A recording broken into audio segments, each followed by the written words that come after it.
Ladies and gentlemen, welcome to the November regular meeting of the Board of Commissioners. We will start with a roll call. Mr. D'Amelio. Present. Mrs. Hall. Here. Mr. Siegel. Here. Mr. Holmes. Here. Mr. McGarity. Here. Mr. Connell. No, Mr. Connell is in the building. Yeah, He's here, but he's not Mr. here. Wexler. Here. Mr. Heilman. Here. And Mr. Oliva. Here. We have the opening prayer by Reverend Nashan Bakalian from the Armenian Martyrs Church. Let's pray. Dear God, before beginning the business before us this evening, we pause and turn our thoughts to you. In order to function as a community, we need your guidance. Help us to see ourselves as stewards of the work of this township and this society. Help us to listen well, focus on what matters, put aside selfish interests. Show us that we are workers, not masters, and help us to be faithful to our fellow workers and fellow residents. All that we are, all that we have ultimately belongs to you. We thank you for the opportunities we have to work, learn, care, and serve in Haverford Township. Bless the employees of this township. Especially tonight, bless this board and guide each member to be wise and responsible. In this season of Thanksgiving, help us to find ways to reach out with care and encouragement, especially to those in particular need or those who are experiencing loss. May the sounds of praise and thanks rise from our hearts to your ears. And on the eve of this Veterans Day, we offer special thanks for the men and women of this country who have given their strength and courage to serve in our armed forces. We pray that their work would also be guided by you, those who are serving today would be protected by you, in the many places throughout the world that they are. Grant our leaders wisdom in these troubled times. Thank you, God, for trusting us with so much. With hearts of gratitude we pray. Amen. Amen. I pledge allegiance to the flag of the United States of America and to the republic for which it stands, one nation, under God, indivisible, with liberty and justice for all. All right. Thank you very much. And we will begin with the I got an email. Township Auditor update. Our Auditor, Gary Schlattman.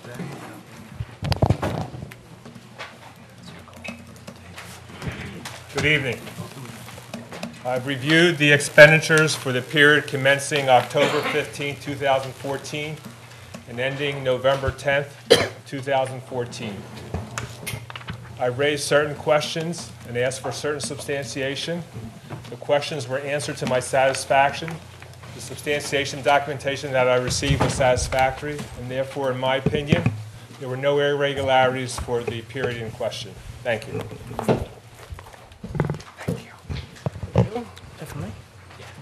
We'll begin with the Citizens Forum.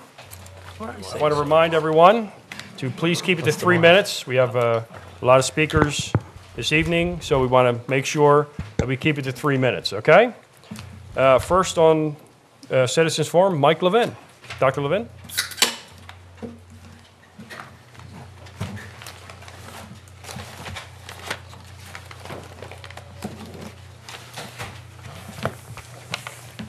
Thank you, Mr. Oliva.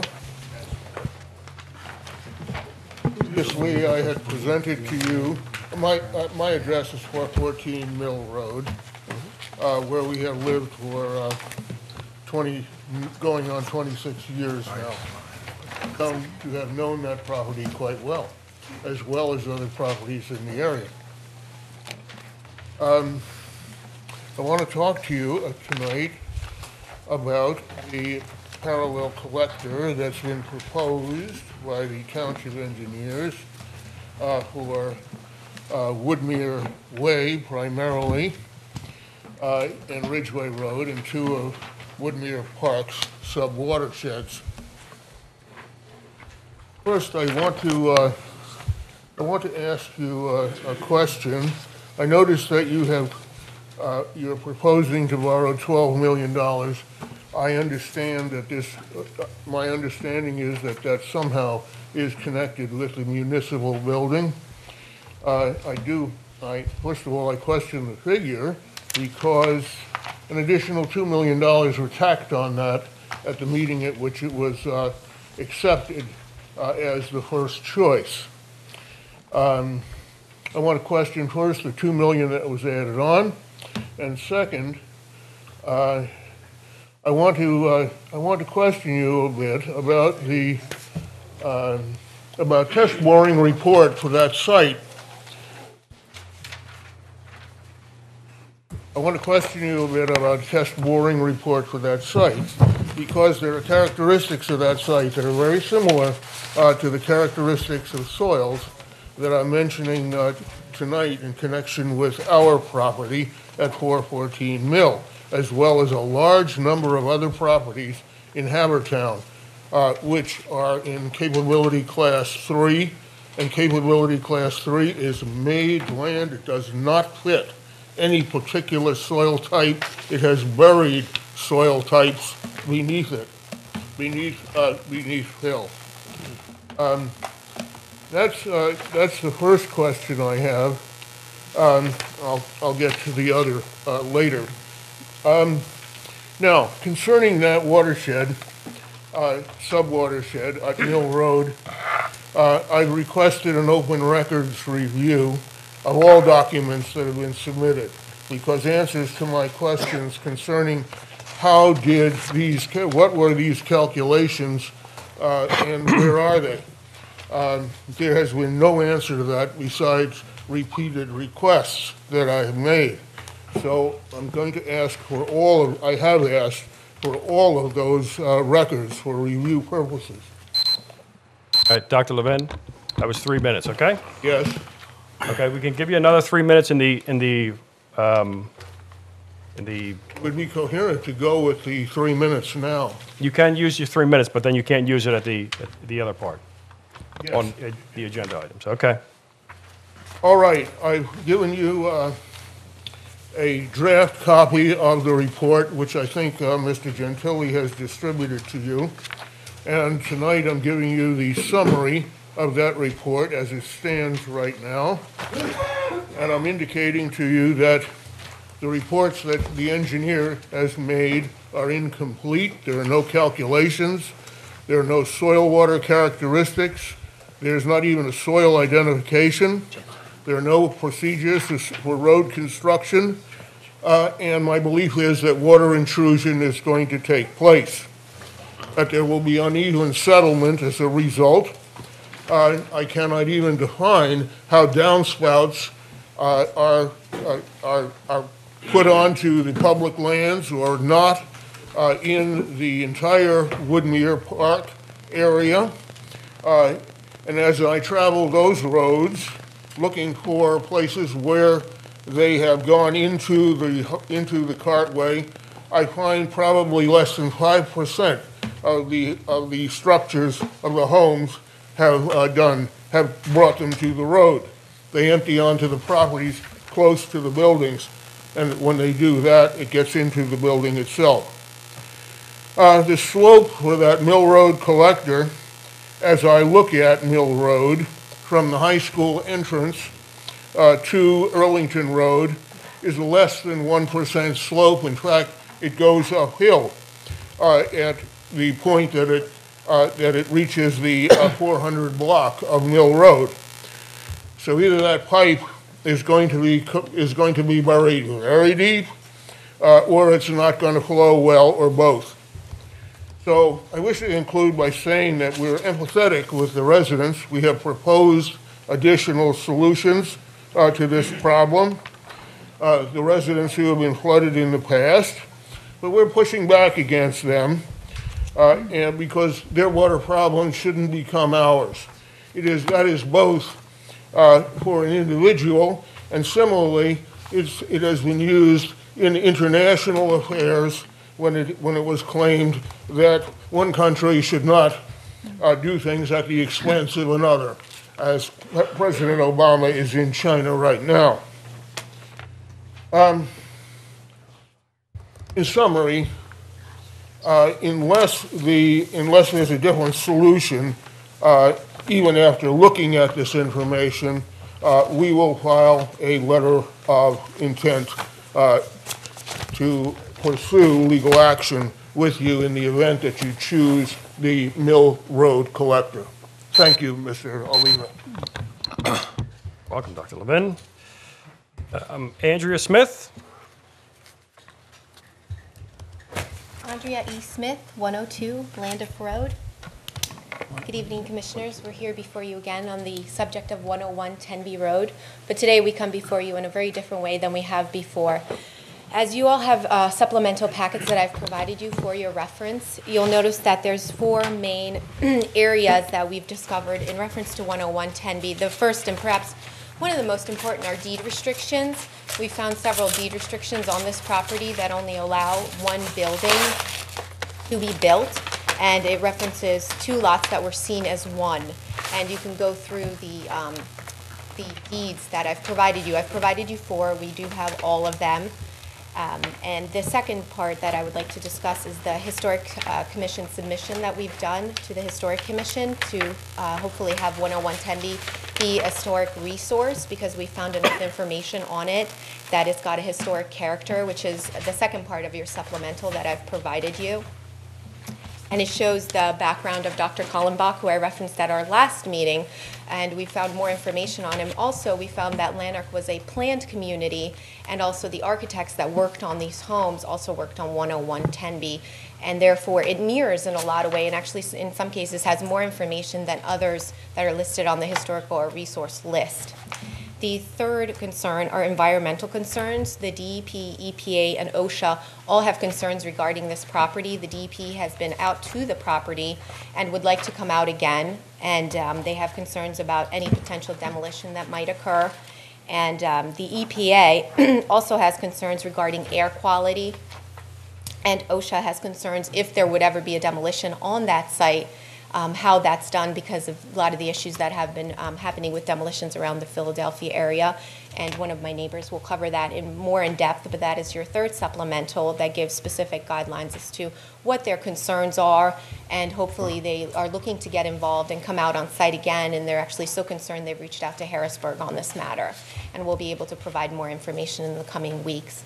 And also the fourth part is the way that some of the trees were taken off the property prior to the settlement of, prior to the official purchase of that property. Unfortunately, some trees were taken down, and it circumvented the Shade Tree Commission process, and also another neighbor will speak to that. But I think one of the main focuses is if you look at the deed restrictions, it clearly states one property. I've tried to highlight for you, as I know some of these deeds are very old and they're difficult to read, so I ask for your patience. But I've tried to highlight the pertinent areas for you so that you can see. So with these issues, what we would really like to ask overall is that we hold off, especially with Lori not being here. Lori would have not being here today.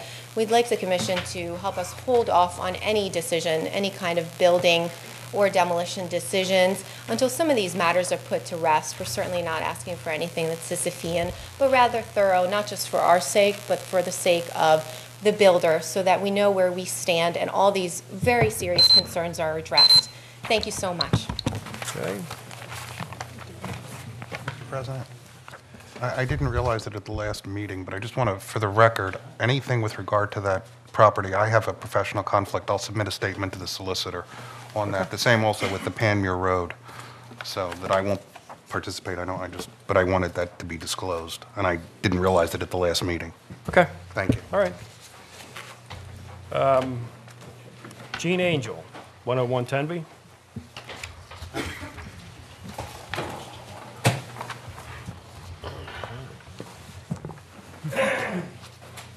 Jean Angel from 25 Tenby Road.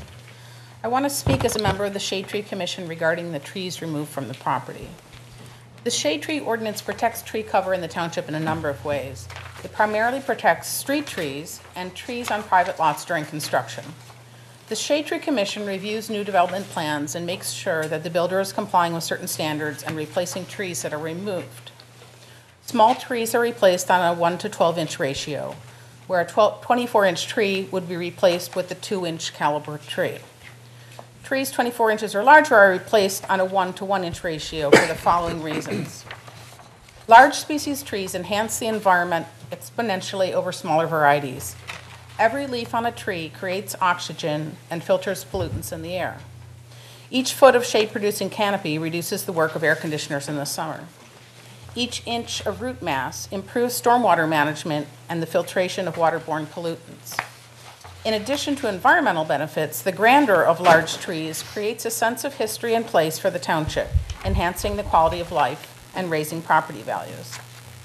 In my experience, developers sometimes try to circumvent the Shade Tree Commission ordinance by having the sellers take trees down before settlement, thus avoiding the replacement of those trees. Rich Fuller is the first developer who actually verbalized this desire to me. Rich paid for an arborist to look at the trees on the property in September, which included a 67-inch diameter beech tree and a 36-inch diameter white pine. The arborist determined that the trees were a hazard and immediate removal was necessary. I told Rick that they needed a permit to take the trees down. He asked if the seller took them down, would they be counted in the replacement inches? Begrudgingly, I told him the truth, which is no. This is a loophole that I reported to the commissioners in March 2012. Rich paid for the arborist report. Rich, not the owner, submitted the tree removal permit. Neighbors also heard Rich discussing payment with the tree removal company as the trees were being removed. Were these trees not removed by the builder as part of his new development plans? The beech tree was majestic, and while it did show signs of decline, it did not look to me like an imminent threat. I did not fight taking the tree down because I knew that with an arborist letter, given the township's policy, the township would grant the permit. Regardless of the health of the trees, tree replacement is important, and I hope that we do not allow Rich Fuller to move forward without requiring that he replace those trees inch for inch. Thank you.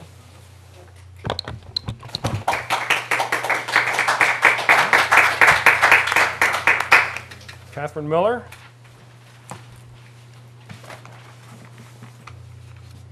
I've seen Catherine Miller. You are not Catherine Miller. Hi. I'm standing in for Catherine. She couldn't be here tonight because she had prior obligations. So I'm here in her stead. My name is Tim Urick. I live at 20 Tembe Road. The proposed demolition at 101 Tembe is cause for great concern regarding the health and welfare of the citizens of Lanark. This is an unusually large residential home with neighboring homes in very close proximity. The age of this house indicates a high probability of both asbestos and lead paint.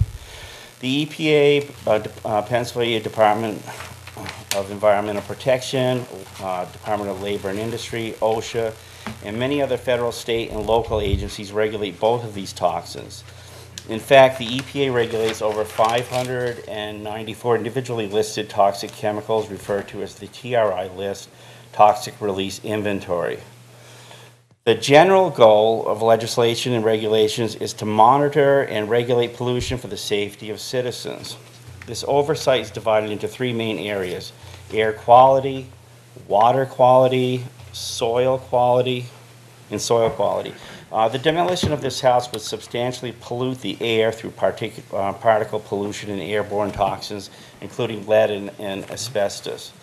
The Pennsylvania Department of Environmental Protection, Air Quality, L&I, all share concerns about this demolition.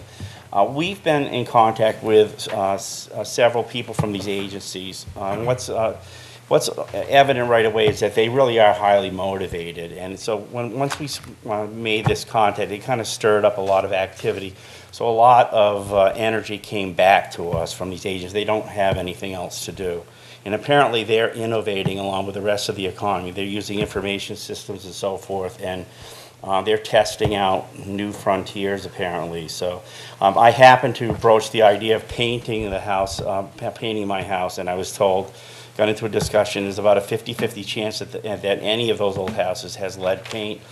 And the cost of doing the abatement properly, just to paint your house now, is around $40,000. They take this stuff real seriously. It almost scared me to have that conversation. This gentleman that we talked to at DEP was Jim Herman.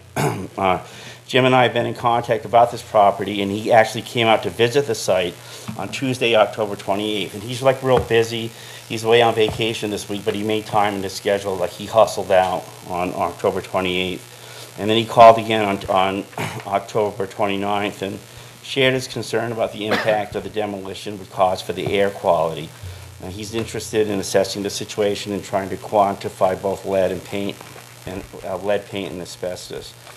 So there was quite a correspondence with him. And then we were also in touch with Kevin McLemore, who's a supervisor of inspectors at the Air Quality Division of the Pennsylvania Department of Environmental Protection. And then there was another woman we were in touch with, Wendy Barkus at Labor.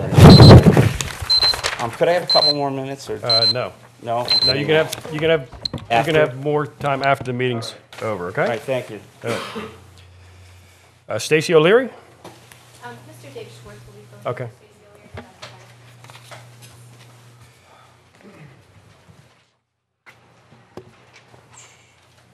if that's fine. First of all, thank you very much for letting me speak. For those of you who know me, I'm not here to talk about rain gardens for once, so I'm sure you're all secretly cheering. But I'm here just to Can you just give us talk your on name and address? Oh, I'm sorry, Dave Schwartz, 321 Davis Road. Okay. And I'm here just to kind of join the chorus here with what my neighbor said about the Lanark neighborhood. And this is not just happening on Tenby Road, it's also happening right down my street at 304 Davis Road. The developer recently came in, purchased the property, asked for a number of variances to, to reduce the side yard clearances and everything, and then said, if I don't get these, I'll tear down the house and build 2 new ones. And, that's happening more and more now in Lanark. People are going in there, tearing down houses and building these McMansions, and it's really beginning to hurt the character of our neighborhood. It's sort of death by a thousand knives. We're getting a lot more of that. And I'm here to speak to sort of that bigger issue. And I'll just tell you a brief story here. When my wife and I were first, looking for homes back a couple years ago, we knew we liked older homes. We weren't sure why. We actually went to a new build once just for fun, walked in there, had everything we wanted, the right number of rooms, hardwood floors, bed, bath, right down to the level of detail with the crown moldings. Everything was perfect, and I hated it. I had no idea why. And I left, and I thought there'd be a big fight because I thought she would love it and everything else. Went out there, and I braced myself. I said, "What'd you think?" She goes, "I hated it." I said, "Good, I did too. Why?" She's like, "I don't know." And then I looked around, and I said, "Maybe it's because every home here is the same." And in Lanark, that's one thing that's very different. Every home there is different. Everything is unique. Granted, no upstairs doors in mine will close because they've been painted 10 times. I have to take roundabout routes to get into the house because doors are not consistent. But that's character. That's why I moved in, and we're really beginning to start losing that. Now, I'm not anti-development. I'm a planner. I understand development, but I think what we have to look at neighborhood-wide is a set of standards, some historic standards to keep the character of our neighborhood. We're one of the original streetcar suburbs in Haverford Township. People used to catch a trolley out to Havertown and take the trolley again out to Oakmont to Haverford, and they go out in the country in their carriages to Haverford. But we are still one of the original streetcar towns, and we're really trying to maintain that character and I guess I would ask the board to consider helping us to create a historic district or a preservation district or something to help us preserve the character of our neighborhood, to sort of not to stop development, but to ensure that new development meets certain standards. Make sure maybe they go for LEED certification, but basically keep the uniqueness of our neighborhood, as it is now. Not stop development, but as Andrea said, maybe just to pause it a little bit, slow it down, and make sure that what's built is the right build, not just new build. Thank you. Okay, thank you, Dave. I guess it's Dale Nessler. They have it spelled incorrectly here.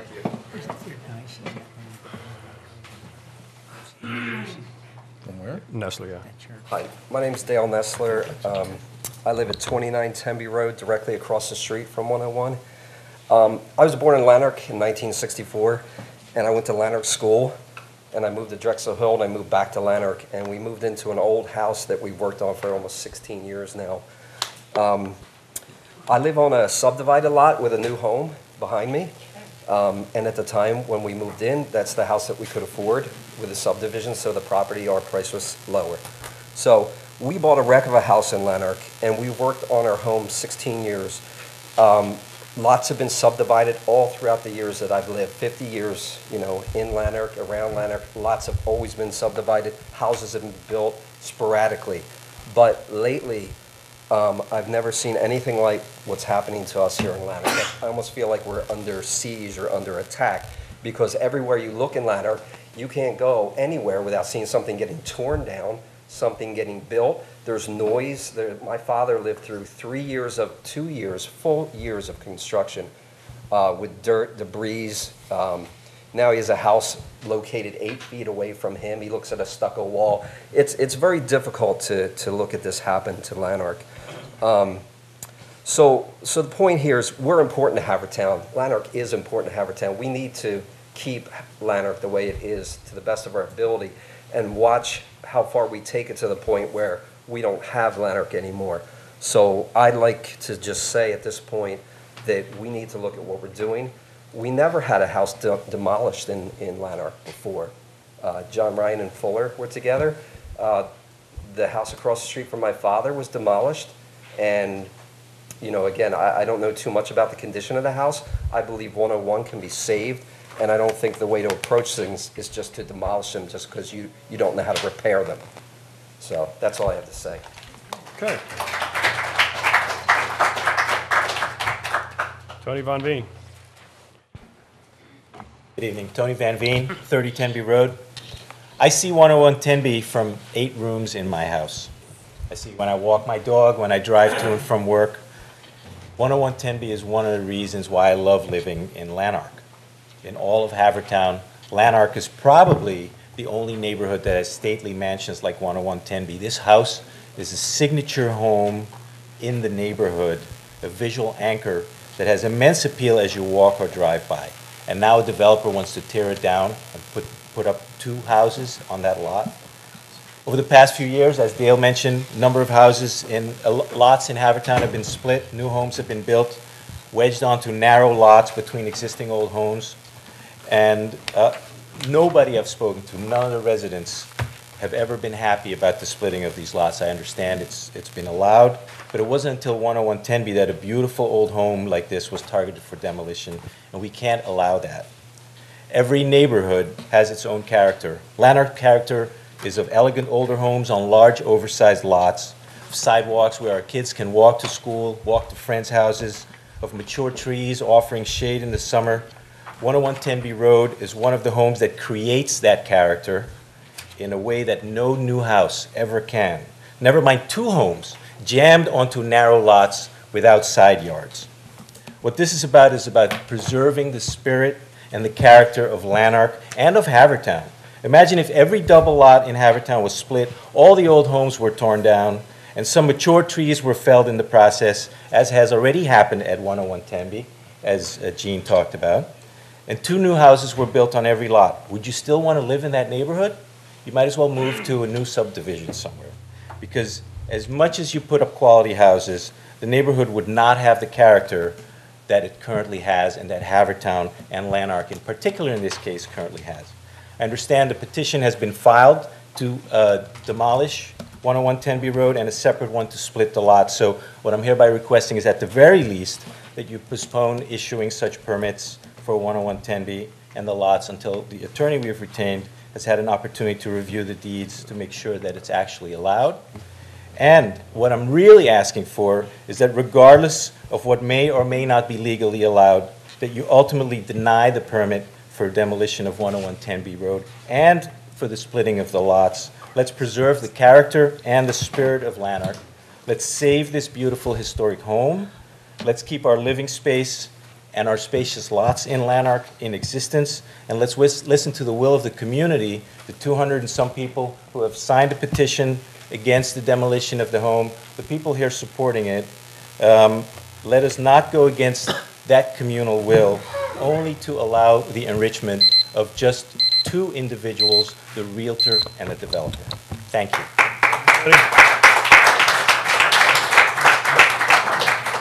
Finally, Dave Brown. Mr. President, fellow commissioners, my name's Dave Broman. I am an attorney with High Schwartz in Norristown, and I represent the neighbors, all of whom you've heard from tonight, and many of whom couldn't be here tonight. I won't take too much of your time up because there's an Eagles game and you have a long agenda.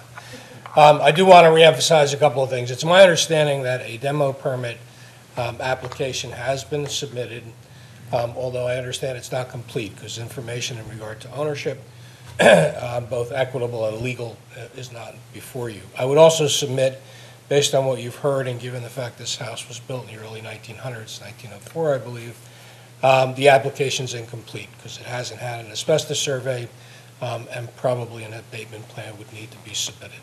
So, not sure if that application is before you, but I'd respectfully submit those be required as part of the application and that be deferred and/or denied.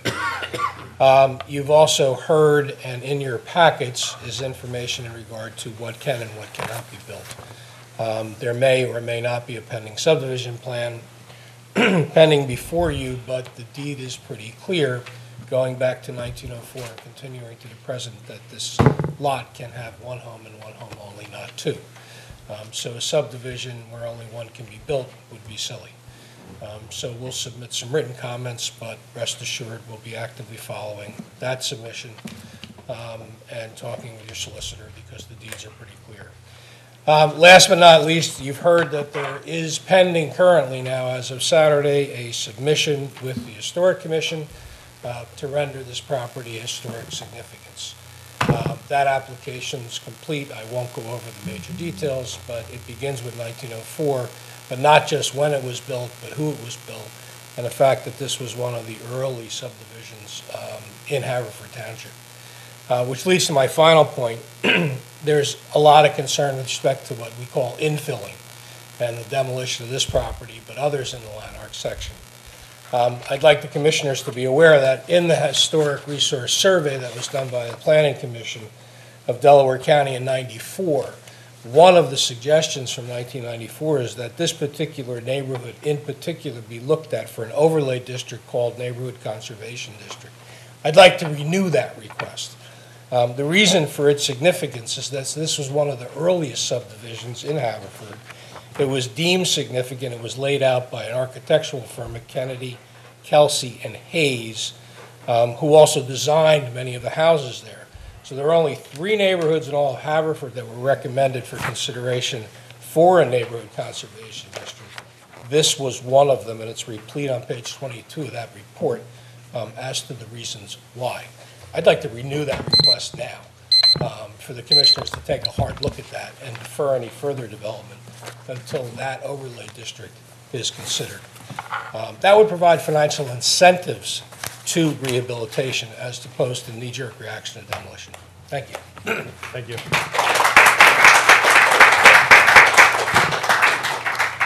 Okay.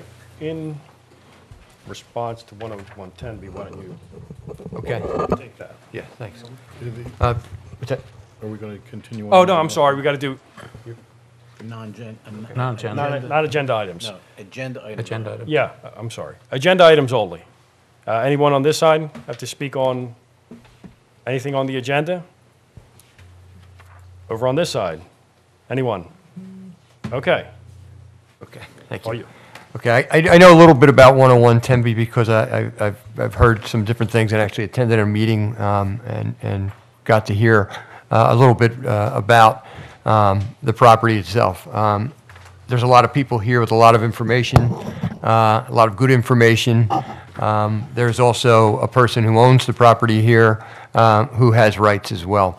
What we're going to see is as this progresses, there's going to be an application, either it's going to be filed or has just recently been filed.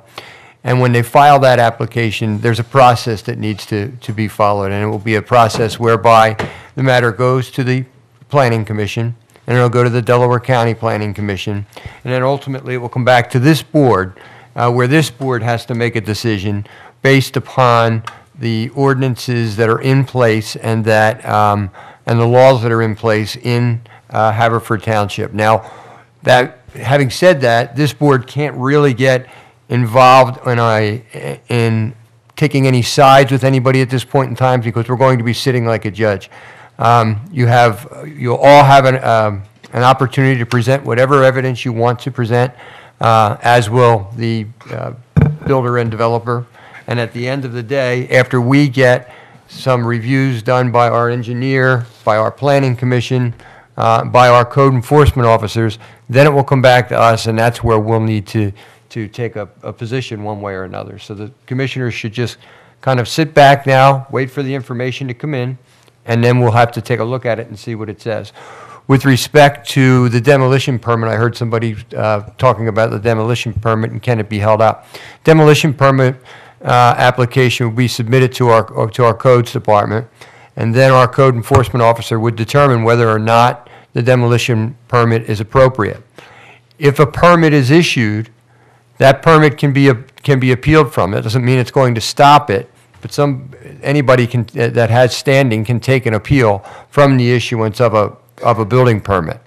There are also, and you have Mr. Broman who will give you better ideas on this than I can give you, but there are also other ways that if a permit's issued and you believe it's in error, you can file an appeal, and you can also get an injunction with the Court of Common Pleas if it was issued in error. But this board here does not have the ability to say we are or we aren't going to issue a permit. We can take the information, we can hear the information, and we can give it to the persons that are charged under the MPC with issuing those permits.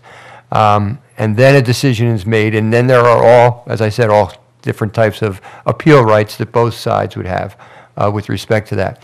I know it's a very hot issue. It's a kind of issue that can get people's blood boiling. I mean, anytime you're dealing with somebody's homes or their kids or those types of issues, it really gets passionate.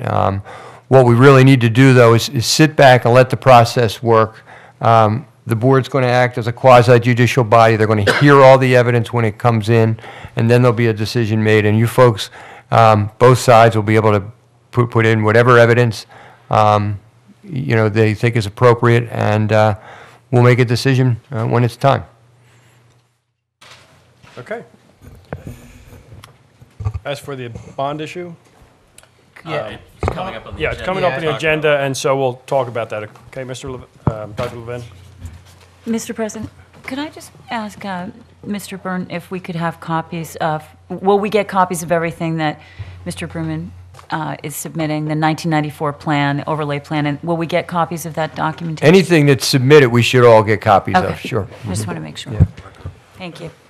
All right. And we should also, the copies should also be given, this is just, I'm throwing this out to everybody. If you're going, it is like a regular hearing in court. So if you're going to present evidence to the board, it should also be given to the other side, so that it's fair. So everybody, and I'm saying that to both sides, whoever's going to put in evidence should give copies of the evidence to the other side so that people aren't running up and sneaking documents in, and not that anybody would, but just, you can imagine what that would create. So if you're going to have documents, bring plenty of copies. We can give it to each side and give it to members of the board to make a decision. Thank you. All right. Next we have Stacy is going to come up and give us an update on the Historic Commission. Yes.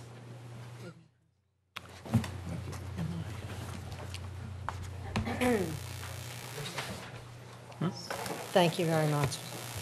I just wanted to provide the members of the Board of Commissioners with the Historical Commission's recommendations for the window replacement at 17 Landilla Road.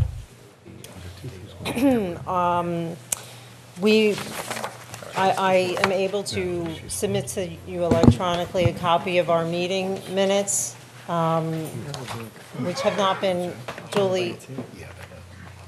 Should I wait? No, go ahead. Continue. Anyway, I wanted to provide you with our recommendations. On Saturday, November 8th, a subcommittee of the Haverford Township Historical Commission met with Mike and Jody Schlada, owners of 17 Landilla Road and Historic Resource 045HA 11, St. Andrew's Church. The purpose of the meeting was to review the homeowner's plans for removing, replacing, and maintaining windows and doors of the historic resource. The Historical Commission was provided miscellaneous photos and images of the owner's ideals, but was not provided documentation of the desired replacement windows and doors. The subcommittee heard the owner's desire to maintain all existing openings in their original form, including opening and restoring to original size the basement area windows and areaways. We heard their passion for a thorough renovation, including retaining some historic reference in the replacement windows, but not with the goal of replacing in a manner that is period specific. Mr. Schlada intends to maintain all existing openings, including retaining and restoring the rose window and courtyard stained glass windows. The stained glass windows from the pastor's office was believed to be original to the building. The other stained glass windows of what was the sanctuary were presented as not original to the building. Mr. Schlada intends to remove the smaller sanctuary stained glass and clear windows and replace them with aluminum clad windows with wood interior surfaces. Mr. Schlada intends to store the sanctuary stained glass windows. The openings will contain a double casement window with transom extending into a Gothic arch. The transom is to be a true divided light in a modified sunburst pattern. Mr. Schlada showed the subcommittee images from various websites of similar window combinations. Mr. Schlada intends to remove the main double entry doors at the bottom of the bell tower and relocate and repurpose them as a gateway to the courtyard, placing them parallel and prominently to Lansdowne Road. The main entry door opening is intended to be replaced with a large single door made of African mahogany, stained to match the interior wood roof beams, framed by two continuous side lights that will form into the existing arched opening. Each exterior door of the church portion is to be replaced with African mahogany door containing a small vision panel. Mr. Schlada informed the subcommittee that no work is currently planned for the annex or education building. The Historical Commission members present encouraged Mr. Schlada to present images of the doors and windows described above to the Board of Commissioners during his next scheduled meeting, which is this evening, I believe. The subcommittee present was also generously provided a tour of the church interior. Sorry, which we very much appreciate. Included in our meeting notes, which I will send to you electronically, I have one copy I can give to you for your records tonight. We included the sketches that we received from Mr. Schlada, photographs of the one, what we believe is the one original window, the rose window, and the courtyard stained glass windows, which are to remain, and copies of other windows which are being proposed to be removed. So I'm going to forward that to whomever. Larry, thank you. Moving on, the subcommittee present. We presented a motion to recommend to the Board of Commissioners that Mr. and Mrs. Schlada be granted approval to install replacement doors and windows as noted and based upon the information provided to us. Further, it was requested that the applicant provide physical images, drawings, or renderings of the planned replacement doors and windows to both the Historical Commission and Board of Commissioners.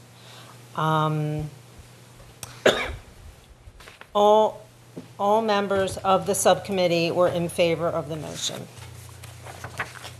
Thank you very much. Okay, let me explain that just a little bit more. It was left off the agenda, but 17 Landillo is having some work done, some new windows put in and doors, as Stacy. So for that to happen, the Historic Commission. It goes through the Historic Commission, then we make the recommendation because it is partial demolition of the building. You know, when you're taking out windows, that's what our ordinance requires. So we will be voting on it tonight. It somehow didn't get put onto the agenda, so we're going to bring it up in new business. So we wanted to get the recommendations of the Historic Commission so everybody was aware of what was going on. So just want to make that clear, kind of put the cart before the horse. To the commissioners.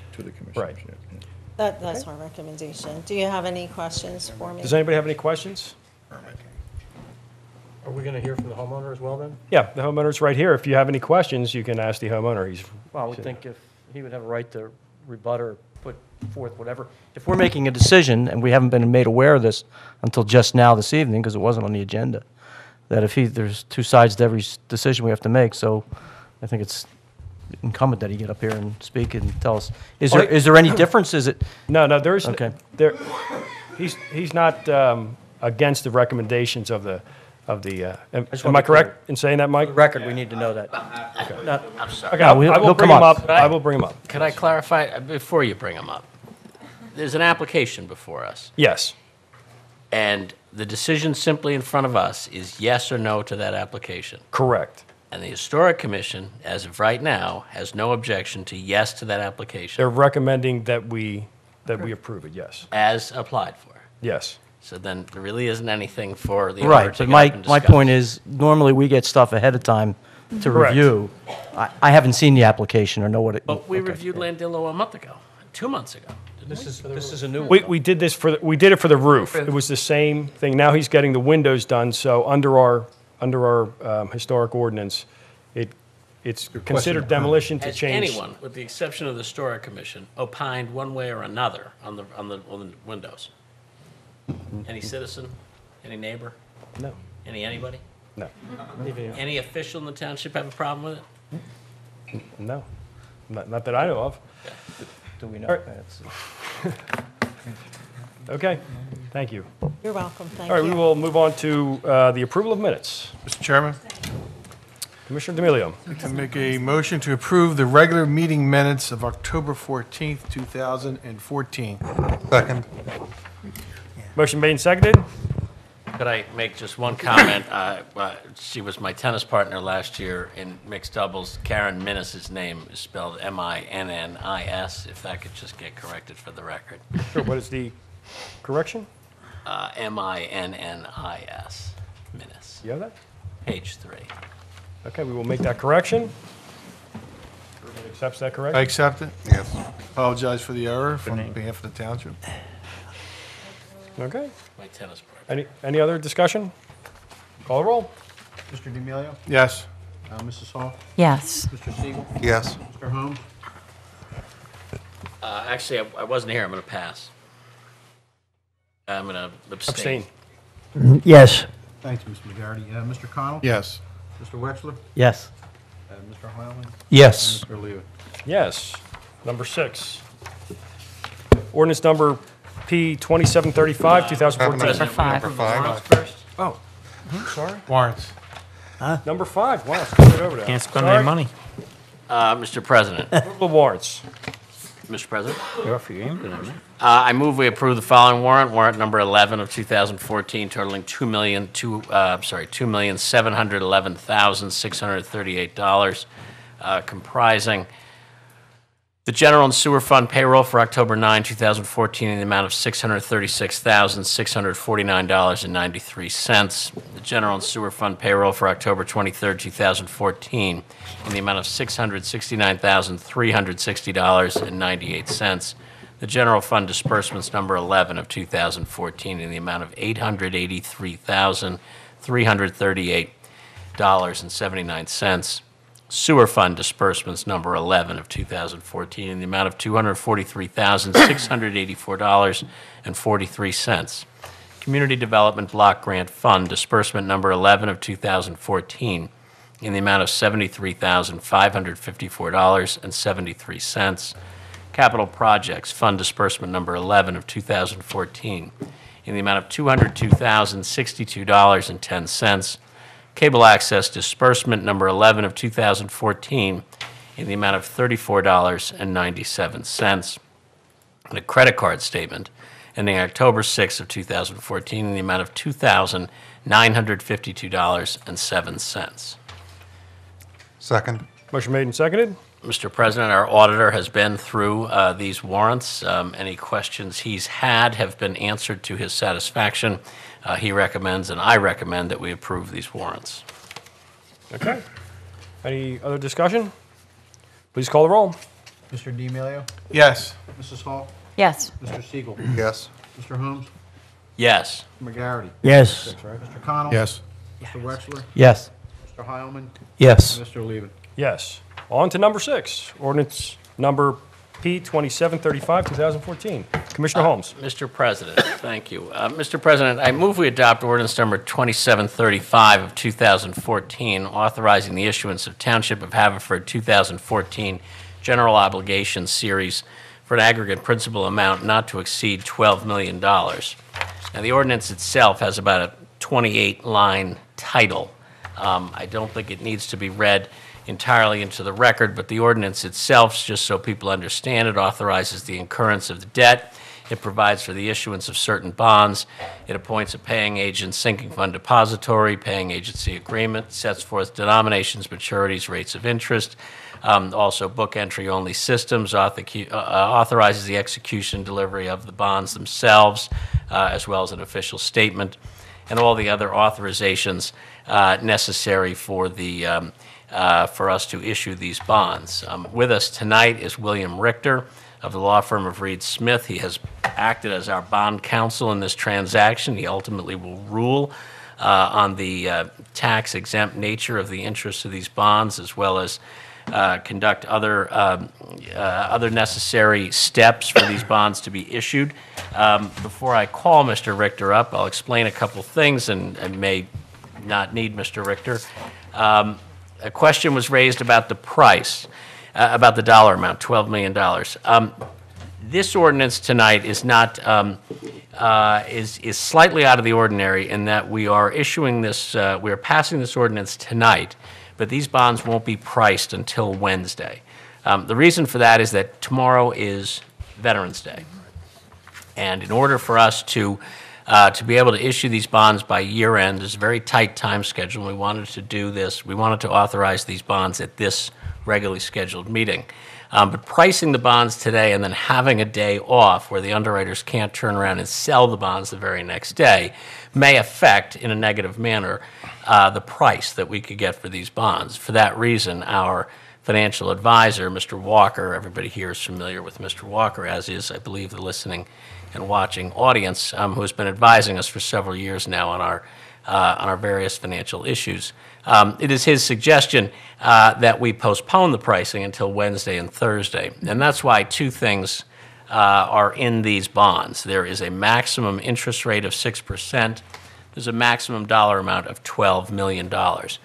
This board will not be authorized, this township will not be incurring $12 million of debt.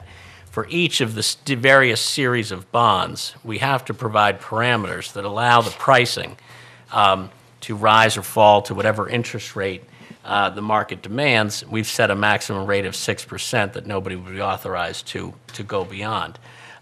Bonds are also priced not only at an interest rate, but sometimes they are issued at a premium or they are issued at a discount, which means the face amount of the bond isn't the amount of the bond that is ultimately purchased by the market. And so when you take 30 years of bonds, and in each one of those we have to set a maximum principal and a maximum interest rate, that's why we end up with the number 12 million as opposed to 10.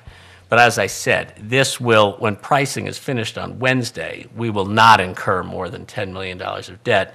And I can assure you that we will not have interest rates at 6%, or I think even close to 6%.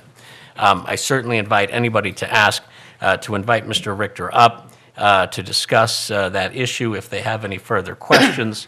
Mr. Walker was unavoidably detained tonight, but I know he has been available numerous other times to discuss with our township manager, any other commissioners, and our finance director any concerns they had.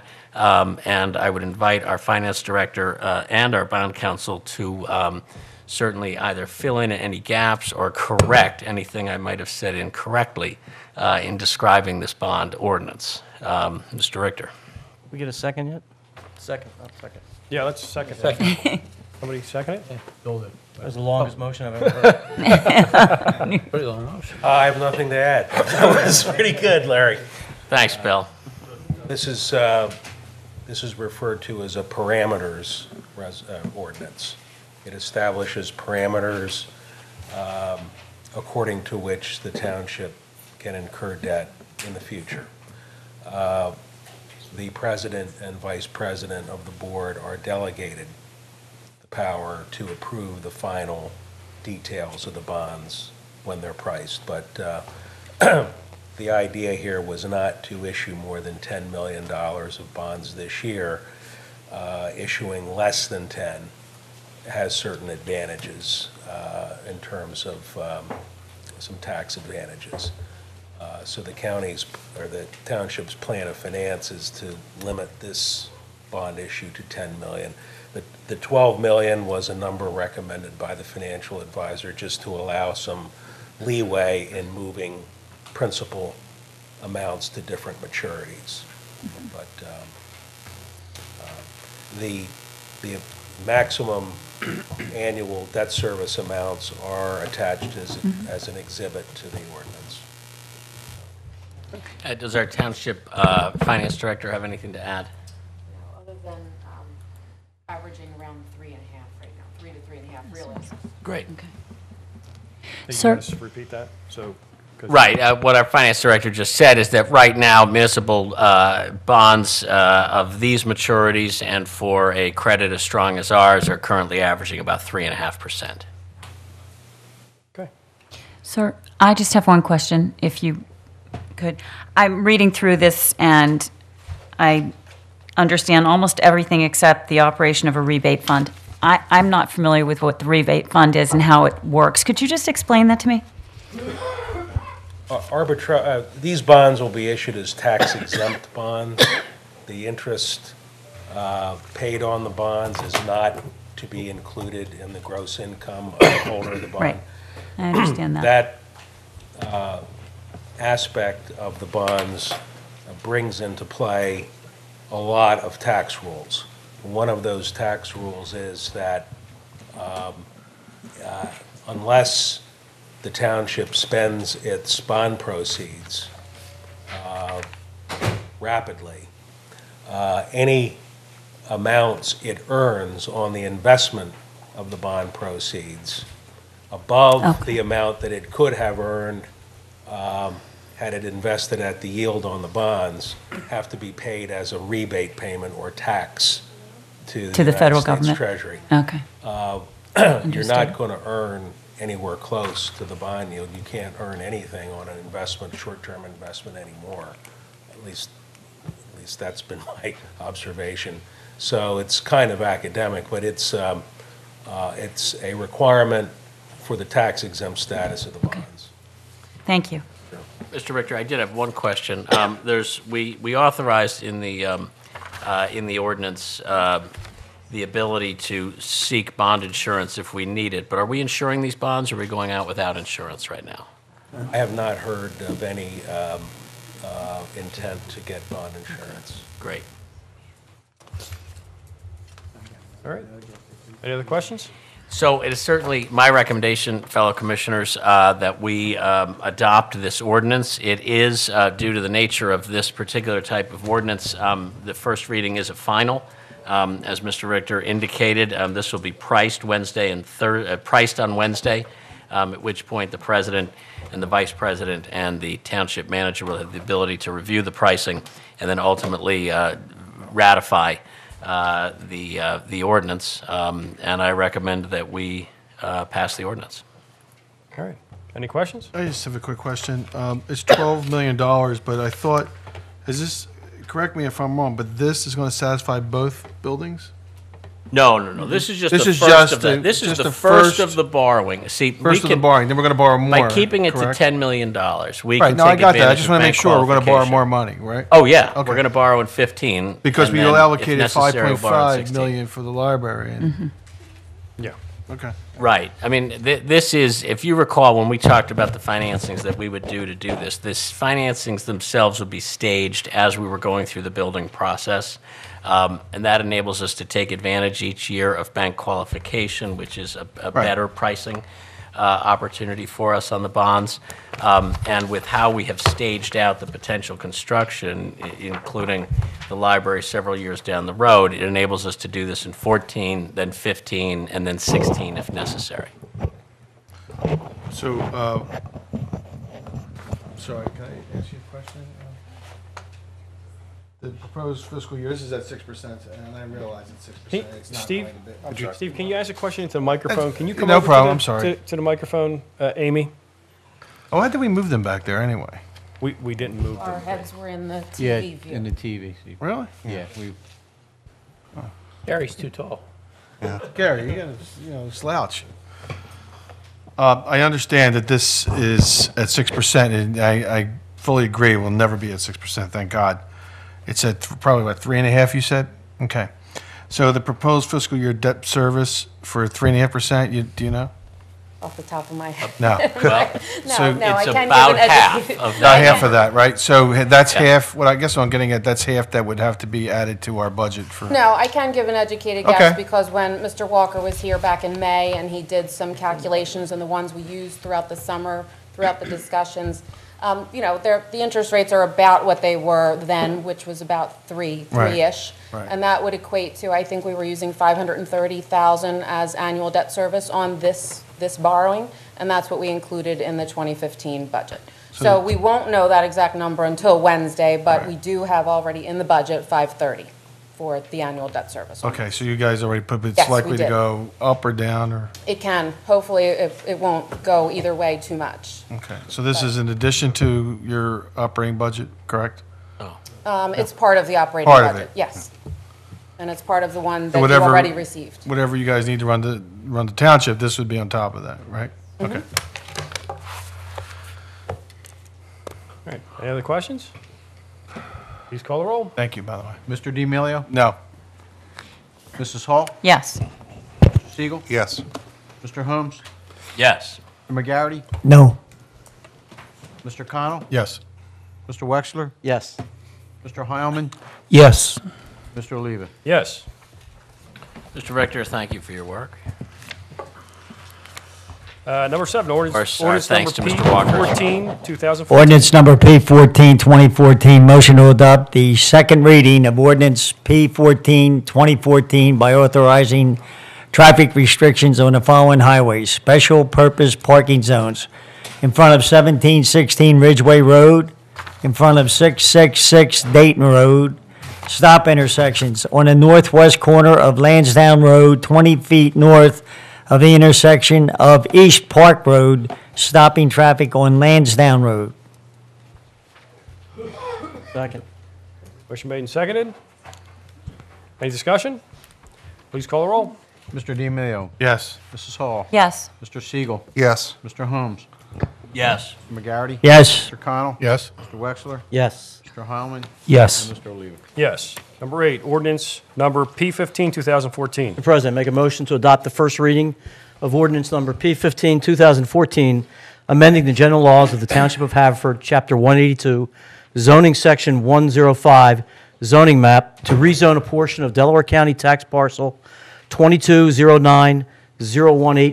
2209-018-843-00, and commonly known as 1315 Northup Road, Havertown, Pennsylvania, from R4 low to medium-density residential district to C3 general commercial district. Second.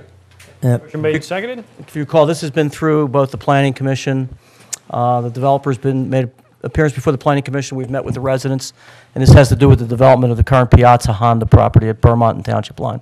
Okay, everybody. For the Okay with that? CVS. All right. Mr. D'Amelio? Yes. Mrs. Hall? Yes. Mr. Siegel? Yes. Mr. Holmes? Yes. Mr. McGarity? Yes. Mr. Connell? Yes. Mr. Wexler? Yes. Mr. Heilman? Yes. Mr. Oliva? Yes. Number 9, ordinance number P18, 2014. It's Belvedere, which is Jim, I believe. Or No, that's Jane. Motion to adopt the first reading of ordinance number P18, 2014, establishing and amending traffic restrictions on the following highways. Sticker parking only on the 2300 block of Belvedere Avenue, both sides from 8 a.m. to 7 p.m., beginning 140 feet south of West Eagle Road and conclude at Ralston Avenue. There is a... I need a second. Thank you. Second. Thank you. There's business at the corner right across from 7-Eleven, and they were granted a variance by the zoning hearing board for additional parking. So we needed to give the Belvedere residents the appropriate parking. We needed to move 140 feet in the permit parking. That's what this is. Okay. Any other discussion? Please call the roll. Mr. D'Amelio? Yes. Mrs. Hall? Yes. Mr. Siegel? Yes. Mr. Holmes? Yes. Mr. McGarity? Yes. Mr. Connell? Yes. Mr. Wexler? Yes. Mr. Heilman? Yes. Mr. Levy? Yes. Number 10, ordinance number P19, 2014. Ordinance P19, 2014, animals repellents, first reading. Motion to adopt the first reading of ordinance P19, 2014 by further amending and supplementing Chapter 49, animals. Second. Made and seconded. This confuses me a little bit, but Lori's not here, right? So I just, Mr. Gent. I could fill in. Oh, thank you. This is in regards to animal repellent devices. Right. And similar products were being used, well, they were not being used for their intended use. So we had to make an ordinance to give us some restriction. So they were being used You got to for, give us more information than that. Come on. they were You leave me hanging bothering here. people? It's an active court case, so I really can't. Oh, Okay. All right. Okay. Any further discussion? It's very similar to the high-frequency devices Okay. that they use. It's like you put on the front of your car. Understood. All right. Thank you. Mr. I noticed- D'Amelio? Oh, yeah, go ahead. Yes. Mrs. Hall? Yes. Mr. Siegel? Yes. Mr. Holmes? Yes. Mr. McGarity? Yes. Mr. Connell? Yes. Mr. Wexler? Yes. Mr. Heilman? Yes. Mr. Levy? Yes. Number 11, ordinance number P21, 2014. Mr. President, I ask that we adopt the first reading of ordinance number P21, 2014, amending ordinance number 160, adopted on June 30 of 1986, known as the General Laws of the Township of Haverford, further amending Chapter 165, taxation, specifically relating to the business privilege tax, and we are amending Section 165.42 to specify specific fines related to failing to comply with the business privilege tax. Give me a second. Second. Our township manager and township finance director recommend that we make this change, and I believe our solicitor has reviewed the change, and it does not find any part of it offensive, and I recommend it be adopted.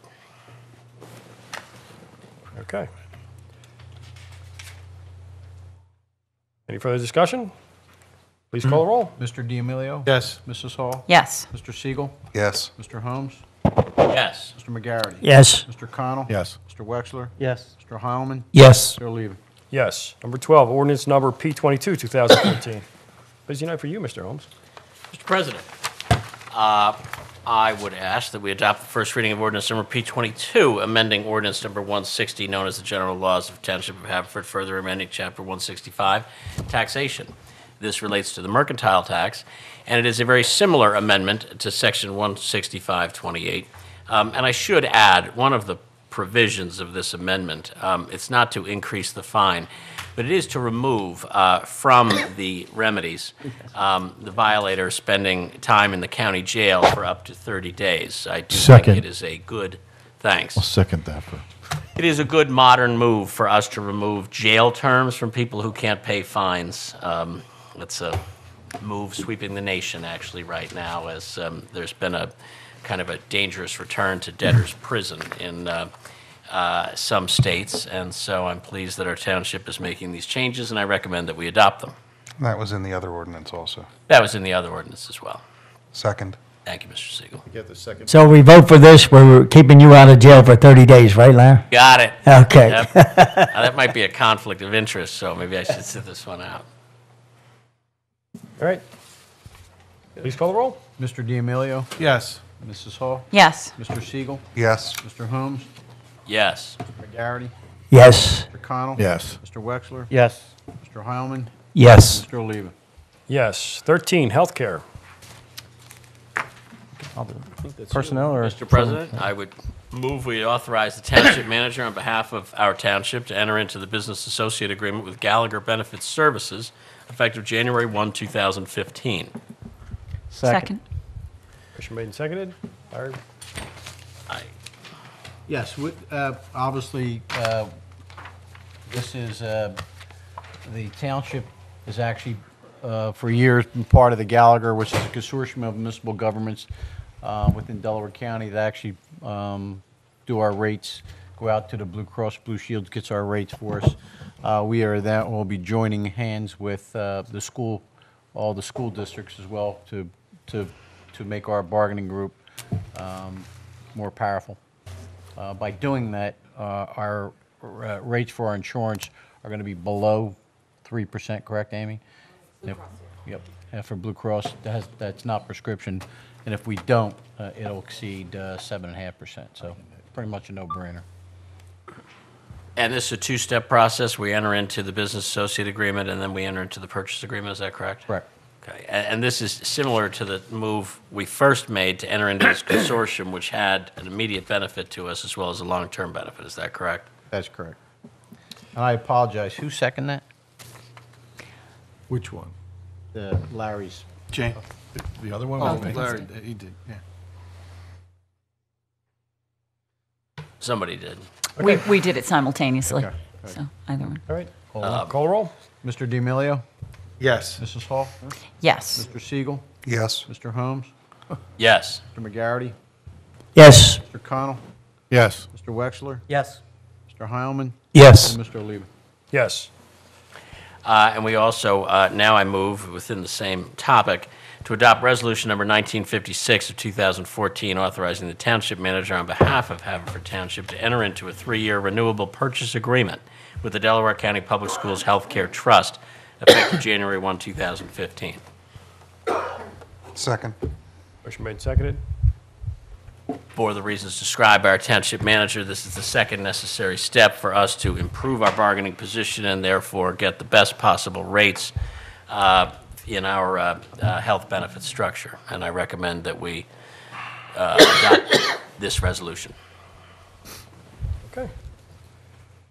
You call the roll? Yeah. Mr. D'Amelio? Yes. Mrs. Hall? Yes. Mr. Siegel? Yes. Mr. Holmes? Yes. Mr. McGarity? Yes. Mr. Connell? Yes. Mr. Wexler? Yes. Mr. Heilman? Yes. Mr. Oliva? Yes. Number 14, continuation of citizens forum for non-agenda items. Good talk again. Anyone on this side would like to speak? Okay.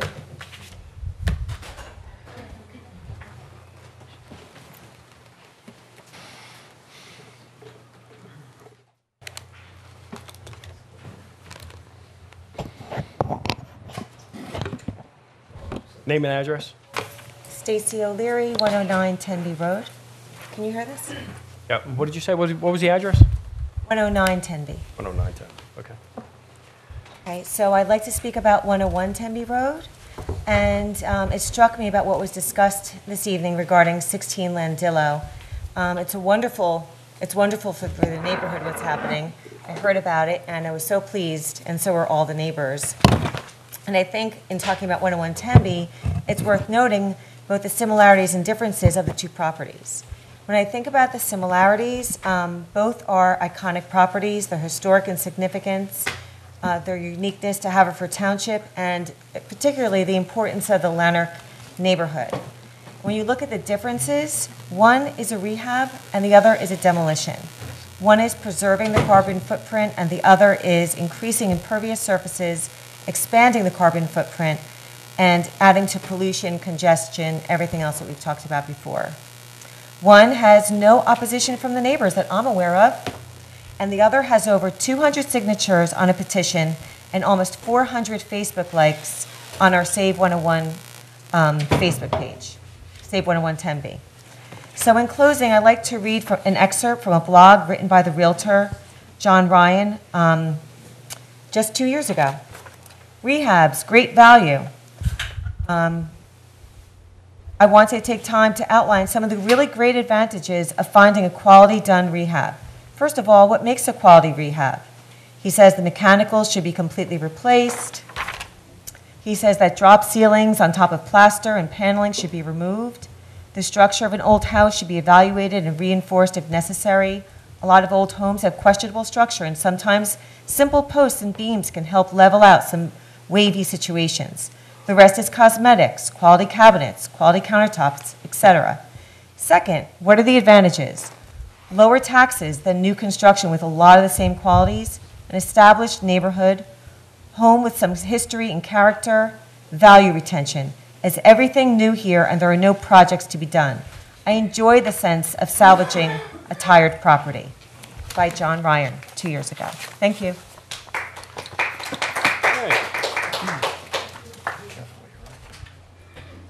Next row. I know this lady.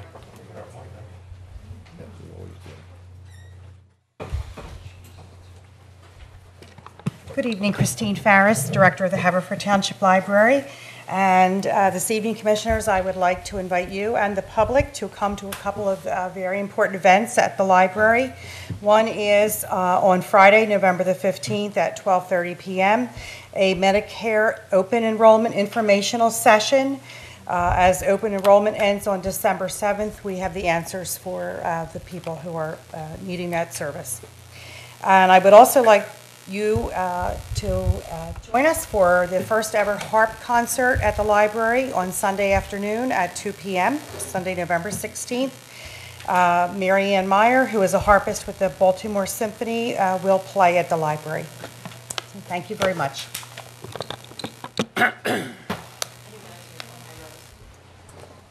Yeah. All right. Anyone else in the fourth row? Anyone else on this side? Go ahead. Andrea E. Smith, 102 Landiff Road. There was just a couple things that I wanted to clarify. Mr. Byrne, you had said that the owner of the home is here, and I respectfully would like to correct you on that. The owner of the home is not here. Mr. Fuller's here, and he will be settling on the home on the 17th, but the actual owner is not here today and was not here at any point in the evening.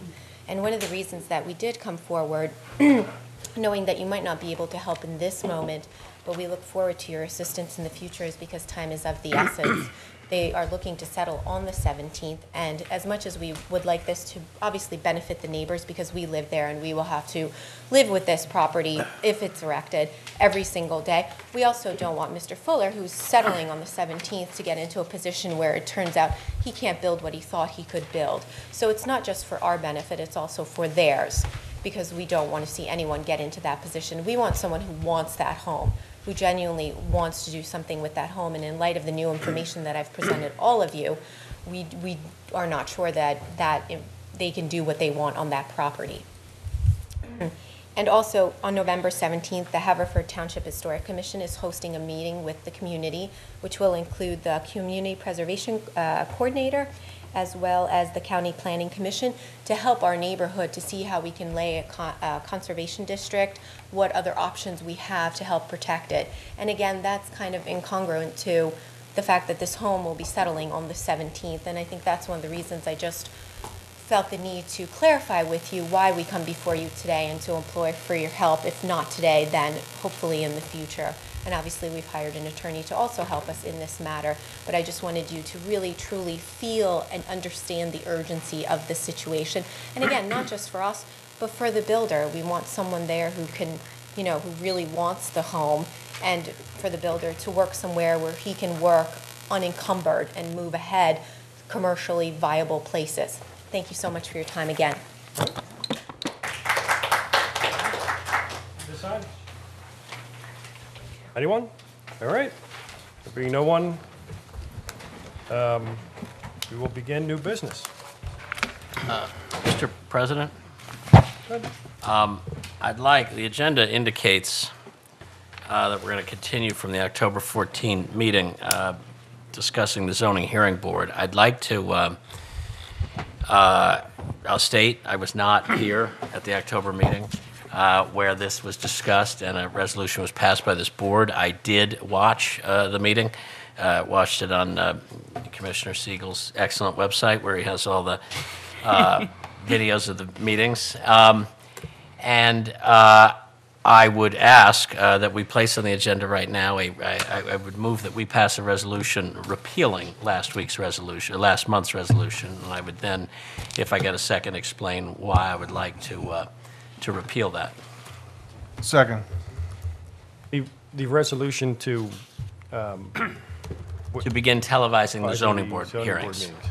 I watched the meeting, and I'd like everybody to look at their watch and note the time and place. I would have voted with Commissioner D'Amelio and Commissioner McGarity and Commissioner Connell on that issue. We have no business telling the zoning board how it should conduct its hearings. I have to remind everybody on this board, our role with the zoning board is limited to very narrow circumstances. Once a year, we appoint one of them to a 5-year term. Every year we budget them to do their job, and at every single hearing they conduct, we are an interested party. That's it. That is the only involvement we have with the zoning board. And right now there seems to be some, there seems to be a great deal of concern on this board about zoning board decisions. We have appealed 2 of them in 2014. Just for the purpose of this argument, let's just pretend they did 100 before that we did not appeal. The steps we took last week do more harm to those 100 decisions that we like that the zoning board made than these 2 decisions that right now the township has a problem with. Okay, one of the biggest concerns when somebody's in front of the zoning board is whether that zoning board is acting independently. So when this board spends a half an hour discussing how it represents the public and the public want this and the public want that, the answer from us has to be to the public, go to the zoning board hearing and tell them that. Stand outside of the zoning board and hold pickets, and say, we want these zoning boards televised. We have no business telling them how to do that. It is better for us as a township that we stay out of their business so that when they make decisions that we do like, there is no danger that those decisions were driven by any political pressure from this board.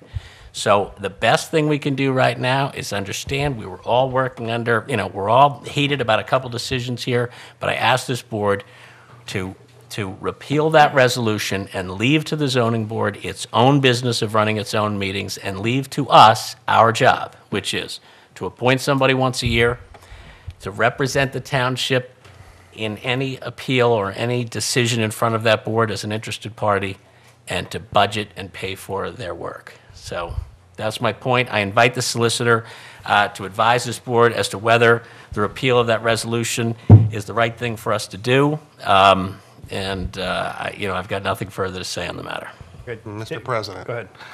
First, let me bring historical perspective to Mr. Holmes's unfortunate, I will say, misapprehension of my resolution. I have been saying for years, not related to any of the recent zoning matters, other than it was brought up at last month's meeting by a citizen, that the citizens of this township have not only the ability, but they should have the right to see what happens at all township meetings. The purpose of televising, whether it's the zoning board, we've discussed it with other boards. I've been raising for years the fact that our committees are supposed to issue minutes, and to this date, we still don't see minutes. This township, as open as this board has come, still has a way to go. The misapprehension here is that I have been asking for years that we televise the zoning board and I believe the planning commission, not because I may agree or disagree with any particular vote, but because the citizens who fund both us and the zoning board have a right to see government in action. We are not taking any action, nor would I ever suggest that we do so, that has any impact on how any of us feel with zoning board matters. I regularly would never attend zoning board meetings because I don't want to have the perspective that I may be prejudiced by what I may say at a zoning board hearing, and other commissioners can go and say or not as they please. The purpose of this is transparency. And those meetings are vitally important to residents. The zoning board over the years, yes, now we've heard about Walgreens. They have addressed billboards. They have addressed issues that matter to residents in this township. And all we authorized was to have the same person or someone similar who sits in this room and films these meetings to do the same thing with the zoning board, not to raise issues as to how the zoning board conducts itself. Under the state law, the zoning board not only is expected to, but it sets its own rules, it appoints its own solicitor, and we are doing nothing, nor should we, nor have I ever suggested that we do anything relating to the zoning board other than we use our power to appoint its members, which has nothing at all to do with televising those meetings. So I strenuously disagree, because this type of thing, by not showing those meetings, is directly contrary to what not only happens in other communities, such as Springfield, where Mr. Byrne is a solicitor, but is contemplated in the municipal code that talks about that the residents can expect that zoning boards and those types of meetings may be televised. There is nothing that says it shouldn't. We televise the Pennsylvania Supreme Court, which God knows right now is probably the biggest, has raised issues of its propriety. I'll leave it at that for those who aren't aware of what has gone on with the Pennsylvania Supreme Court in the last couple weeks. We televise the Commonwealth Court. We televise the Superior Court. We televise meetings of all types, not because televising them means that someone is going to influence them, but because the public has a right to know, and they have a right to know this, and I think you are completely wrong on this. And we rarely disagree, but I couldn't disagree more. Yeah, I appreciate that, Mr. Siegel, Mr. President, if I may. There's very little of what you just said, Mr. Siegel, that I disagree with. There's just one fundamental issue, and that is that the 9 of us are not regular citizens. The 9 of us are commissioners, and as the 9 of us, we have special powers and can create special harm when we are dealing with situations involving the zoning board. So any member of the public in Haverford Township can say to the zoning board, you should publish these meetings. But when this board speaks, it is impossible for us to sever our role as a member of this board as opposed to just being a concerned citizen, because the effect that we could have on the ability to make the zoning board process and the zoning board decisions fair is much different than the effect that an angry mob can have, that a huge room full of people who all have problems one way or another with the decision they're making. And that's a problem, and that's a problem you, Mr. Siegel, have recognized, and you don't appear at zoning board hearings, and nor do I, for exactly the purpose that we don't ever want to be appearing to be influencing the zoning board other than officially as members of this board or as the entire township when we send our solicitor there. So if you ask me, and I'm not a commissioner, I'll walk into the zoning board hearing and say, you people should put these on TV, but it's the zoning board's decision. And when we pass resolutions, and I've said this before about other things we do, we are advocating. And we have the power as a board of commissioners to advocate a lot more strongly with a much bigger fist and a much larger hammer than other people can. And we have got to be careful about doing that when it calls into question whether or not the zoning board is going to just make decisions and make decisions fairly without influence from us. That's why I think the resolution be repealed. I'm not saying strike the record. I'm not saying what you're saying is wrong. I'm saying as a board we should never act like that unless we are appealing a decision, something we have the right to do under the law, or unless we're appealing as interested parties. But other than that, we should not be commenting on this stuff, and that includes passing resolutions telling them how to conduct their hearings. Mr. Byrne, financially, could the zoning hearing board determine on their own that they want to televise meetings if we don't pass something that would allow them? If you take a look at the MPC, it's section 906C and 907. 906C says that the zoning hearing board should make its own policies and procedures, and it should run its own hearings the way that they see fit. 907 talks about the expenditures that would be paid for clerks and for other things that they might need to carry out their business. So in this instance, as what would happen would be that the zoning hearing board, if they determined that they wanted to put their hearings on TV, they would make that decision themselves, make that part of their policy and procedure, and then they would come to this board to say, well, we need to pay the person who's going to be operating the camera, so could we have permission of this board, the Board of Commissioners, to fund that? So by us voting for them to televise, it doesn't necessarily mean they're going to televise it. They don't have. But if we don't vote for them to televise it, they have no way of funding the filming of it. Well, they could come to you and ask you for it. But if it's not in the budget. Then I don't know how they would, no, they would Yeah. not be able to fund it. I mean, they would, Right. yeah. Not that we would. I appreciate your questions, but if the point of that is go back and watch last week's meeting, and all we were doing was making it easier for the zoning board to televise its hearings, that's not what happened. That's not what happened at that meeting. At that meeting, this board made a 5-3 decision that the zoning board should televise its meetings, and that's what I have a problem with. Okay, Commissioner Siegel. I just want to respond on one thing. We are, the suggestion that by televising meetings, we are influencing the zoning board, to me, it makes no sense. The fact that I watch the zoning board, that I watch PCN and see what our legislators are doing in Harrisburg has no influence. You know, what the impact of cameras can be when people sort of play for the cameras, which happens with everybody. But that does not mean that we are influencing them. The purpose that I have been pushing, and the reason that you can cite my website and everything else, is that we need a community that is open. And all I suggested and proposed, as I have, it came up last month because a citizen suggested the same thing, is that we use the cameras that are in this room simply to televise, not to have me or you or Commissioner McGarity or any of us here to suggest or to try to influence the zoning board. They are an independent adjudicative body, and they should be. There have been times over the years I've disagreed, there's times I agree with their decisions. That's life, that's people disagree with us, and I simply think that there is a significant difference between saying turn on the cameras and somehow we're influencing it. When we make a vote to appeal or take a decision to common pleas court, that is a completely different dynamic, and I just think in this case it doesn't make sense. It would have been terrific if this was the kind of robust debate that could have taken place a month ago, but it didn't. I watched the meeting. I watched the meeting 20 minutes before I came in here so that I didn't say anything stupid or exaggerate it.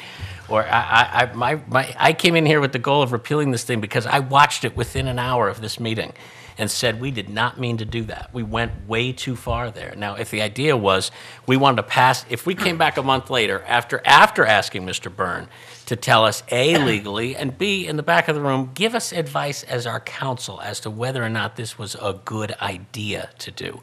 We could have then drafted a very carefully worded resolution about how, with the interest of not requiring them to be worried about budgetary issues, we let them know that this is available if they want it. Some kind of language like that, but that's not what happened here. We had a debate, a quick debate, a couple of people, very clearly, Mr. Siegel, you said, I am not taking down my motion, even though there was a suggestion that we wait a month while Mr. Byrne evaluate this. So that's my problem, because the tone, what people said and what was passed last week will be used by some council later to argue that the zoning board is not independent of the township, or better yet, the township is not honoring the independence of the zoning board. That's my concern. Repeal that, come back, do something that's much more sterile than what was done last week. The zoning board is hearing these things. They're hearing what people are saying. They're hearing what each one of these commissioners is saying. But we have to be really careful about official actions that we take. The resolution was official, and the debate leading up to it is permanently on the record. I'm just trying to fix it. I think it's a problem that needs fixing. I'll defer to our solicitor to advise us either here in front of everybody or in an executive session as to tell us what's best, to leave that resolution out there or to repeal that resolution. I disagree with Mr. Siegel, and I do agree with him in a way. Clearly agree with Larry Holmes. In my opinion is I think they should televise the meetings. But I agree with what the points that Commissioner Holmes made. My suggestion would be that we repeal this and have our solicitor possibly talk to the zoning board solicitor and make it clear to them that if they want to do that, they certainly can come to us if they need funds, which probably they will need the funding to do that. I don't know what the cost would be, but I mean, I can answer the funding question. It's very simple. You want me to do that? Yeah, you can answer the funding question. If I figured out maximum, the zoning board meets on an average twice. And Twice a month. twice a month. You got to remember what you see, the gentleman, when we have them here, it's double on the back end. So when we're recording, you have to also take the time to do the computer work to get it into the format, to get it on YouTube and so on and so forth. About 110 hours a year. It's under $2,500. It would be extremely minimal, and how that would be funded is through every year when we do our fees. We would add the fee in for the zoning from when people apply. Right. That's how it would be funded. So it Well, would not be an impact on the operating. My recommendation is for the solicitor to speak with the solicitor from the zoning board and present that to them. You're right, your suggestion there. Mr. Wexler. I'm confused. It's an open meeting. We make the decision on whether we're going to pay the $25 estimated to fund it. You yourself took advantage of a publicly televised zoning amendment hearing, not a Board of Commissioners meeting, to use it for the work. I have people that can't make it here. I have people in wheelchairs, senior citizens that don't have transportation, people with eye issues at night. They watch these proceedings more than I ever dreamed anybody would watch them. They're interested not only in the Board of Commissioners meeting, but the Planning Commission and the Zoning Hearing Board. The Zoning Hearing Board impacts neighborhoods. I think they have a right to do it.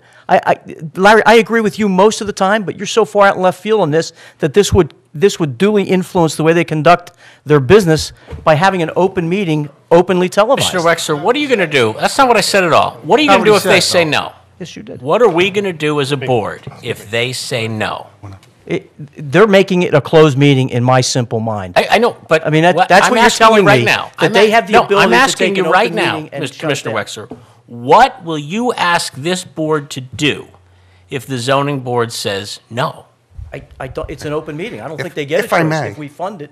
If we pay the technical staff to to film an open meeting for public display of our citizens, so that for convenience of those that can't get here, just like you couldn't get here 2 weeks ago, I don't see any violation. Other Mr. townships, Solicitor, can we order the zoning board to televise their meetings? I don't think you can. Yeah, I think it's that simple. I think you've got to take a look at what the law says, and I think at 906C it says that the zoning hearing board implements its own practices and its own policies with respect to the hearing, and I would think that the extension of that is how they're going to videotape it, how they're going to, how they're going to handle it. We may really, be arguing over something that, we don't really need to argue over. I did take the liberty of calling the zoning board solicitor and said to him, there is some interest and the board would like to see the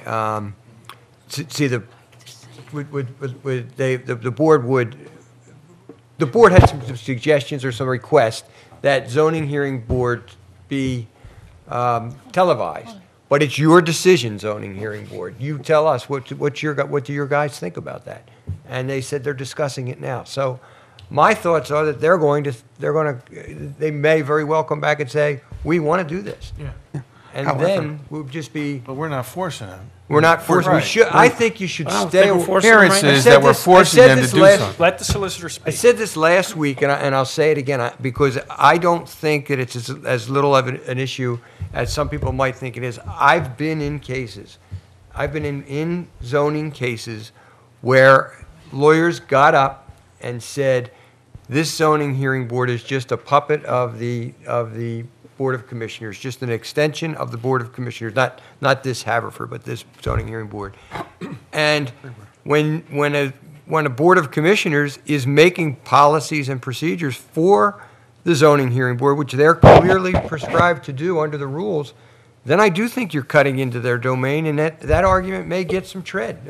And some court may say, you're right, the zoning hearing board's here, but they're just doing exactly what the Board of Commissioners. So Jim, let me just get this straight.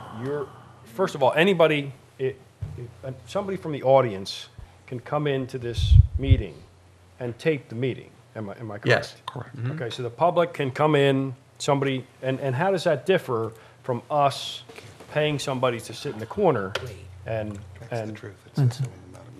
run a camera, and how does that? It differs great. It differs. I'm just asking a question, please. Where it differs is that somebody can come in and videotape a public meeting, but the guy who's in charge of the public meeting can then say, look, under our policy, you can videotape it, but you've got to go sit over in that corner and not shine that light in my eyes. And so that the chairman of the zoning hearing board at that time is still in charge. Even though somebody might be allowed to come in and do it, the zoning hearing board is still in charge. It's not somebody telling him how they're going to do it. And what I get afraid of here is if we as a board of commissioners dictate to the zoning hearing board, we want your hearings televised, then it takes away the authority that they were given under Section 906C, makes us putting in a step that we don't have authority to do, and then it just leads to why have that argument? Like, I don't know why we would give that argument up to some. So you're recommending that we repeal this ordinance? You think that we should? I think last month I didn't think we should have adopted that ordinance at first. I mean, that was my advice last month, and my advice hasn't changed. I looked over the ordinances, and my advice is still the same. I don't think we should be passing resolutions telling the zoning hearing board how to run their hearings. I mean, I just don't think that should happen. Okay, so let's just call the resolution. Yeah, we can just, okay. Yeah, well, just one. Jane has a question? Yeah, just, there's a couple more questions. We can call it. But, Jim, if we, go ahead, Bill. Go ahead. Would your advice differ if our motion was to televise all our public meetings? No, I don't think so, not with respect to the zoning hearing You know, board. And I'd have to take a look at the provisions of the planning code with respect to the planning commission and how they run their meetings, because each individual board is given some parameters for how to run their meetings, and it's pretty clear at Section 5. No, I agree on how to run a meeting, but if it's open to the public, we're just facilitating that. That's- Jim, what would you recommend we do in this case? What I recommend you do is that if repeal what we have now, and then see what the zoning hearing board's response is. It's out there now. The zoning hearing board is talking about it now. Let's see what the zoning hearing board says. If they come and say, yeah, we want to put our things on television, would you folks fund it? And then we would be making the decision we should make under 907. Can I just interject? I agree with what Mr. Holmes is saying, and I agree we should repeal it and let Mr. Malone and the zoning hearing board at least give their input to how they feel about it. And then if they come back and say, that's fine, tape it and all that, just like I said with Larry about the library, I'll live with that. But on the other hand, if they come back and say, I don't think we should televise these, that's what I believe that will happen. Okay, let's. I know Jane wanted to speak. Mr. Solicitor, is there a balanced way to do this with, because I remember very well last month that you did have reservations about the resolution. But I do agree with Commissioner Wexler and Commissioner Siegel that I have many, many residents that are not able to make, in fact, it's difficult for people many times to make the zoning hearing boards, and they do affect their neighborhoods and so on and so forth. But is there a way to be balanced so that we are not overstepping, obviously, our position, because we do not want to be telling them what to do. We cannot tell them what to do. But is there a balanced way by repealing this and, as Commissioner Holmes said, have a different approach? I don't know what that is. I'm asking you.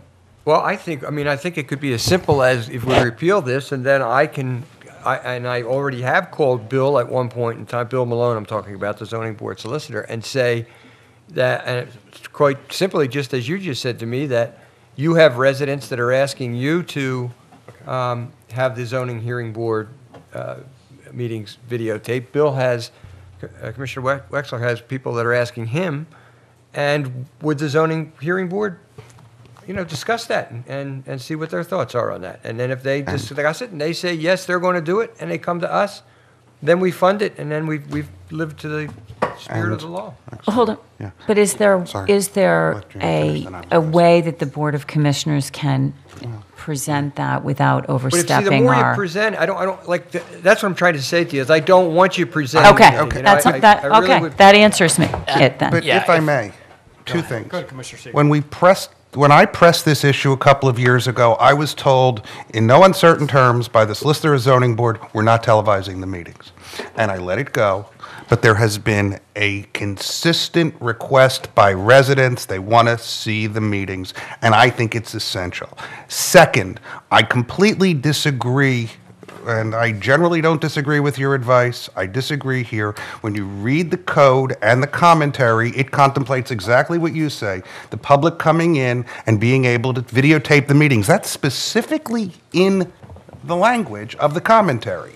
And in fact, that is why I was very precise with my language, not to suggest anything or to propose anything other than that the meetings be taped. In other words, that we turn on the cameras, the same as if anyone in this room did so at a meeting.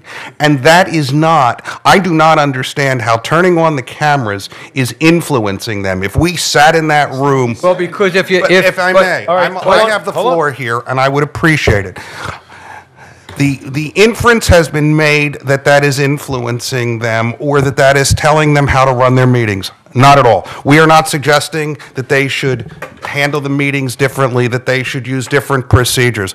All my motion was to turn on the camera. That has nothing to do with how they run their meetings or anything else, any more than turning on the cameras has anything to do with how the Pennsylvania Supreme Court or numerous other bodies conducts their meetings. So I disagree. I disagree with that interpretation. Let me just respond if I could. I mean, you said that you were told quite simply by the board's lawyer that they wouldn't videotape them. Right. So now, if we take this action and say, go ahead and videotape them, when their lawyer says, no, we won't, aren't we telling them what to do? Aren't we then telling them this No. is the prior? All we're the doing is practice and turning on the procedure? cameras. We're not doing that. And in fact, it's a significant difference between saying this is how to conduct your hearings anymore. And we are the body that appoints them. We are the body that funds them. But that does not mean that we control. I don't suggest that we do anything. I don't have conversations with zoning board members about what they're going to discuss. I don't do that. I don't go to their meetings. And that's because I don't want even that appearance. But I don't understand how you can equate turning on those cameras, which are there and which, you know, our taxpayers pay for, is any different from having someone stand in the corner. We could all stand in the corner and film those meetings, and that is not influencing how they operate their meeting. That is not their process. That is not their procedure. No, I'm not saying President? that. I'm not saying that the filming is. Could I ask you, it's my motion, I'm going to call it in a second. I just want to make one last comment about it, okay? There is only two things the zoning board is going to do. One of two things. They're going to televise them, or they're not, okay? If they don't want to, they're not going to.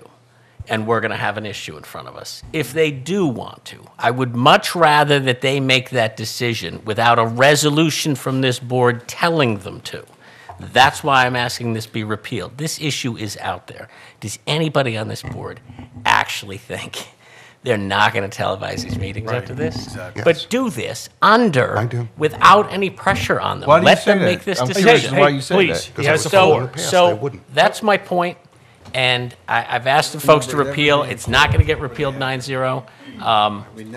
Folks obviously know where I am on this issue. Our solicitor has spoken. I would ask our president to call the resolution. Okay. The resolution is to repeal last month's resolution relating to the zoning board. Okay. Did we get a second on that? I second that. All right. Let's have, Okay. please call the roll. All right. Yes. Emilio? Yes. Yes to Hall? Yes. Mr. Siegel? No. Mr. Holmes? Yes. Mr. McGarity? Yes. Mr. Connell? Yes. Mr. Wexler? No. Mr. Heilman? No. And Mr. Oliva? Yes. I appreciate that. Thank you, Mr. Solicitor, all the members of this board. Dan, you know, of course, none of these things are personal. You're an extraordinary advocate. I know exactly the positions you're talking about. I've had these concerns about the zoning board. Thank you all. Let's move on. I have a new business. I have new Yeah, business. hold on, Commissioner Connell. He has new business. Yes, Mr. President, I'd like to make a motion to authorize a demolition permit, a historic resource, at 17 Landillo Road, Haverford Township. The permit to replace, replacement of windows and doors at the church structure, the former church structure. Second. This is what, this is the recommendations that Stacy Historic Maddox, the Commission president just went over. of the Historic Commission, gave us earlier. This is to replace windows and doors at 17 Landillo, which is the old church property, which is being renovated for a new home as a residence. Please call the roll. Do we second? Yeah, I second it. Oh, I'm sorry, didn't hear you. Mr. Okay. D'Amelio? Yes. Mrs. Hall? Yes. Mr. Siegel? Yes. Mr. Holmes? Yes. Mr. McGarity? Yes. Mr. Connell? Yes. Mr. Wexler? Yes. Mr. Heilman? Yes. Mr. Oliva? Yes. Okay, Commissioner D'Amelio. Thank you, Mr. Chairman. The chief spoke with me about this earlier and asked me to bring this up in a new business. The request came in after the agenda was printed, otherwise it would have been an agenda item. A 2013 Ford Expedition marked police car was totaled in an automobile accident on September 26th. The other driver's insurance company assumed fault and paid the township $25,407 for the damages. Obviously, we need to replace the police car. A new 2015 Ford Explorer under CoStar's cost of $26,490 is being considered. The difference is $1,083. So I'd like to make a motion to allow the police department to purchase a new replacement vehicle, a 2015 Ford Expedition Police Interceptor from Springfield Ford under the CoStar's number 121002 for $26,490. Second.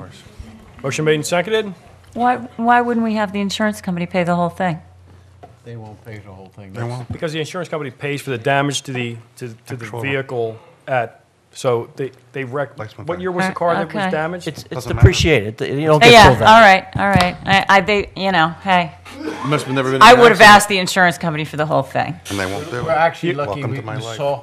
We're Yes. lucky we got what we did. Okay. I was impressed. Okay, We I will- normally don't get anything like that. Okay. Because the It happens in vehicle's every been car used, accident, though, you ever had. The vehicle that was damaged was used, so you Okay. have to give, Okay. appropriation. That's a remarkable. Yeah, good that is a settlement good as it is. depreciation, I do agree, but still, we have to buy a new car. I get you. Okay. I have 4 daughters. I know that thing. So do I. Okay, Mr. D'Amelio. please call the roll. Yes. Ms. Hall? Yes. Mr. Siegel? Yes. Mr. Holmes? Yes. Mr. McGarity? Yes. Mr. Connell? Yes. Mr. Wexler? Yes. Mr. Heilman? Yes. Mr. Oliva? Yes, any other new business? Yes.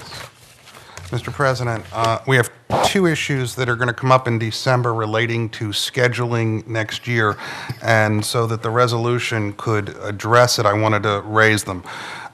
First, because of the Jewish New Year next year, we would have a conflict that would prevent us from having our regular meeting on either September 14th or 15th, which leaves us with essentially 3 alternatives. We could move our meeting up to the Tuesday before, because Labor Day is the Monday before that, September 8th. We could make our September meeting on Wednesday, September 16th, or move it to the following Monday, September 21st. Those are all potential options. I don't know what the board's preference is, but that way when we do our resolution, because we have to advertise all of our meeting dates for the next year, we can do that without having to do a corrective ad at some point. I have a second issue with regard to that, but I want to do one at a time. That's the work. What, the work session, The regular meeting on well, the September 8th is going to be what, Dan? No, what I'm saying is that the September 14th, this meeting that would be scheduled on September 14th conflicts with Rosh Hashanah, as does the 15th with the second day, and neither I nor our auditor could attend that night. Therefore, our options would be either to move it up a week and not have the September work session, move it back a day and have the meeting on a Wednesday, or move it to the following Monday. I don't have a preference on any of those. I leave it to the board to discuss, but any of those would work fine. Following Monday. Yeah, the 21st. I think is the best. Okay.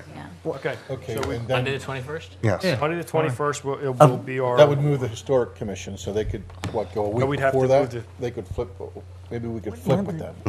Unless they have any Jewish members. That would have to be advertised Right. as well. Okay. What month are you, what is it? September. September. December? September. Of next year? Next year, yeah, because we Okay. have to do this next month. 2015. The other issue, sort of near and dear to my heart, that I raised when I first came on the board, is that we have to fix the time of our meetings 1 year in advance so that they're also part of the advertising. At the time, when I came on the board 6 years ago, the meetings were at 8 o'clock, and I had suggested moving them up, and this board did to 7:30, and we then had work sessions at 7. What I would suggest is that next year, we consider moving our regular meetings to 7 p.m. We're not constrained by the charter or anything, we just simply have to advertise them a year, in advance. And I would suggest that we consider moving the meetings to 7. I don't know if we need a formal motion, Mr. Byrne, on that, or how we would do it, because I know we do it by resolution to Right. establish the meeting schedule. I think if you just agree on it, and then we do it by resolution, that would be fine. That's fine, but I wanted to raise the issue. I know I've talked to some of my colleagues who don't have an objection, but I haven't had an opportunity to raise Is it it with every. December or is it January where we adopt the schedule for the year? December. It is December? Yes, because we have to advertise, including the reorganization So and our everything. work session would normally have this schedule on it, and then the following week we'd adopt it. So, other than thinking about it now, we don't need to act other than, No, but I think yeah. this is important enough that No, I no, bring no, it no, in new I'm business. glad you brought it up. Yeah, new business. I'm just saying, I don't think we need to act tonight if our work session, one of the things we do at the work session is discuss every Right. item on the Wait till following work week's session. agenda. One of those items is going to be the schedule of the hearing. The schedule is A, do we want to move to 7? B, do we want to take the September thing to September 21? Correct. All sounds like a plan, and nothing other than adopting a schedule at the first meeting, at the real meeting in December, whatever schedule that schedule says, right? Yeah. No ordinance provides for 7:30, right? I'd like to take into consideration, though, when you go to 7 o'clock and you have an executive session, it pushes that much earlier, too. So if you're coming from the office and you're trying to push it here by 6 o'clock. I agree with that. That's the problem you run into. Or even 6:30, sometimes it presses upon it. So I'm. But even residents that want to Rather stay attend, at who are 7:30. cooking dinner, husbands and wives, are trying to get their children, makes it 7:30 gives them enough time, I think, to get here. If I could have the work session changed to 7:30, it would be great. I'd rather stick with 7:30. All right, we can discuss that Anybody can't make it. further at watch the it work home session. On television. All right? There you go. It's televised, right? Any more new business? Any more? All right. Oh, I do have, I'm sorry, I do have one. This, I think we'll all agree is important. Not new business, I'm sorry, I'll do it in. Okay, other business. Other business. Oh, Commissioner D'Amelio. Thank you.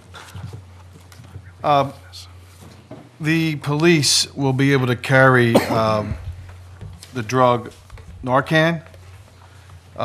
In accordance with Act 139, the police officers and first responders will be able to carry this life-saving drug. Many of the police chiefs, along with our own police chief, have been fighting for this legislation in order to reduce the death rate that they have been experiencing for heroin and opiate-related deaths. And many of these deaths involve teenagers or young adults.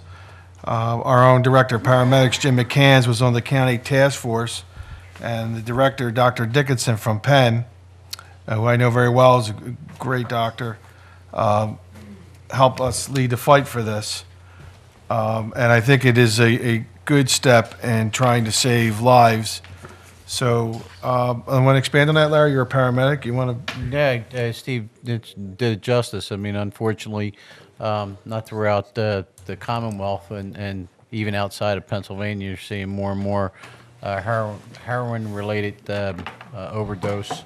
And there's been a big push nationally to have police departments carry this life-saving drug. Our paramedics have been carrying it since in Haverford Township since 1976. But a lot of times, police are the first to arrive, and the drug is very easy to administer, and it does literally bring overdoses back to life very quickly. So our police department has started the training. I believe we're almost about 3/4 of the way through. We'll be prepared and all of Delaware County's police departments are making the same initiative to get the training done. The county had already purchased the Narcan for all the police departments, so by the end of the month, our police department will be fully equipped and trained to administer this new medication. So, thank you. Good. Want to wish everybody a happy Thanksgiving as well, and I think there was one other thing I had to bring up under new business. Other business. Other business, I'm sorry. Yeah. Other business. I think we killed new business. I think we killed that, right. I can't remember, so I'll pass. All right, Commissioner Hall. Oh, just wanted to remind everyone to recognize Veterans Day tomorrow, which is incredibly important to all of us in this nation as well as nations around the world, to recognize the armed forces that go every day and have in the past and given their lives for this country, and to know that, you know, to sacrifice, it's the ultimate sacrifice, but to go every day, especially overseas at this time, is very important. I don't know if anyone saw the display over at the Tower of London, but it was pretty impressive. So, and they celebrate Armistice Day as like we do for Veterans Day. So, thank you for all of them that serve in the armed forces. All right, Commissioner Siegel. And just one thing, today the township distributed and began its annual Toys for Tots collection. The locations, I'll give them out here, but they'll also be listed on the township website and on my website. But they distributed the bins, Ms. Cugini and Victor Berg from the EMS department did, and the bins are located at the Township Building, the Community Recreation Center, the Police Department, the Stadium, the Township Library, in this meeting room, at the Brookline Gym, LA Fitness, in my law office at 66 Eagle Road, the Ivy Inn, McGillicuddy's, the Oakmont Pub, and Cantina Diablos. And I encourage everyone to bring, they have to be new, unwrapped toys, and they cannot be stuffed animals because of allergy issues. The township collects a remarkable amount of toys every year, and I encourage everyone to donate. It is a terrific cause. Thank you. I think Wagner Real Estate's always been on that list as well. I think they got left off. Okay. Yeah. So I'm just reading it. yeah. Okay. All right, Commissioner Holmes. Thank you, Commissioner President Oliva. First and foremost, I want to remind everybody, Monday at 7 o'clock, we will have our preliminary budget meeting. That will be our first of two budget meetings that are necessary. The second budget meeting, as everybody knows, traditionally takes place at our regularly scheduled December meeting. So that is Monday at 7 o'clock. I want to echo Mrs. Hall's comments about Veterans Day. We think of Memorial Day here in the United States. We spend a lot of time thinking about our veterans. We think about the veterans who've passed. But Veterans Day was named after the Armistice Day of the war that was supposed to end all wars, and unfortunately it didn't. But it's a time for us to think worldwide of what that did. And while all of us probably have relatives and family members that make us think on Veterans Day, I do have to brag that for us, in our family, one very special constituent came to us on Veterans Day, my youngest son, Ryan. I never knew we had a big gaping hole in our family until he arrived and filled it. So happy birthday tomorrow, Ryan, and that's all I have. All right, Commissioner Harmon. I don't have anything. Thanks. All right, Commissioner McGarry. I'll make up for Jeff on that Oh, one. please. Okay, listen, number one, you remember a couple years ago, Dr. Gorby was brought to the Brookline Firehouse to vote, and he was on a stretcher to get his vote in. Unfortunately, Dr. Gorby has since passed. Well, the other day, a 94-year-old Mrs. Doris Woodside called from the nursing home over at Haverford Hospital there, and basically she couldn't get her absentee ballot in time. My wife, Franny, had to go over, pick her up, and brought her to Annunciation to vote. So she had to get that vote in. So that's really a good Samaritan there. Doris is, thank you, Doris. The St. Jude shop in Brookline is celebrating its 50 years anniversary, its 50th anniversary in Brookline. And the Cocos have done a wonderful job, and they have a beautiful shop in Brookline, and welcome all to would like to shop down there to go down and visit them. The trains at the Grange will start in about 2 weeks. In the first week in December, they'll have the trains running.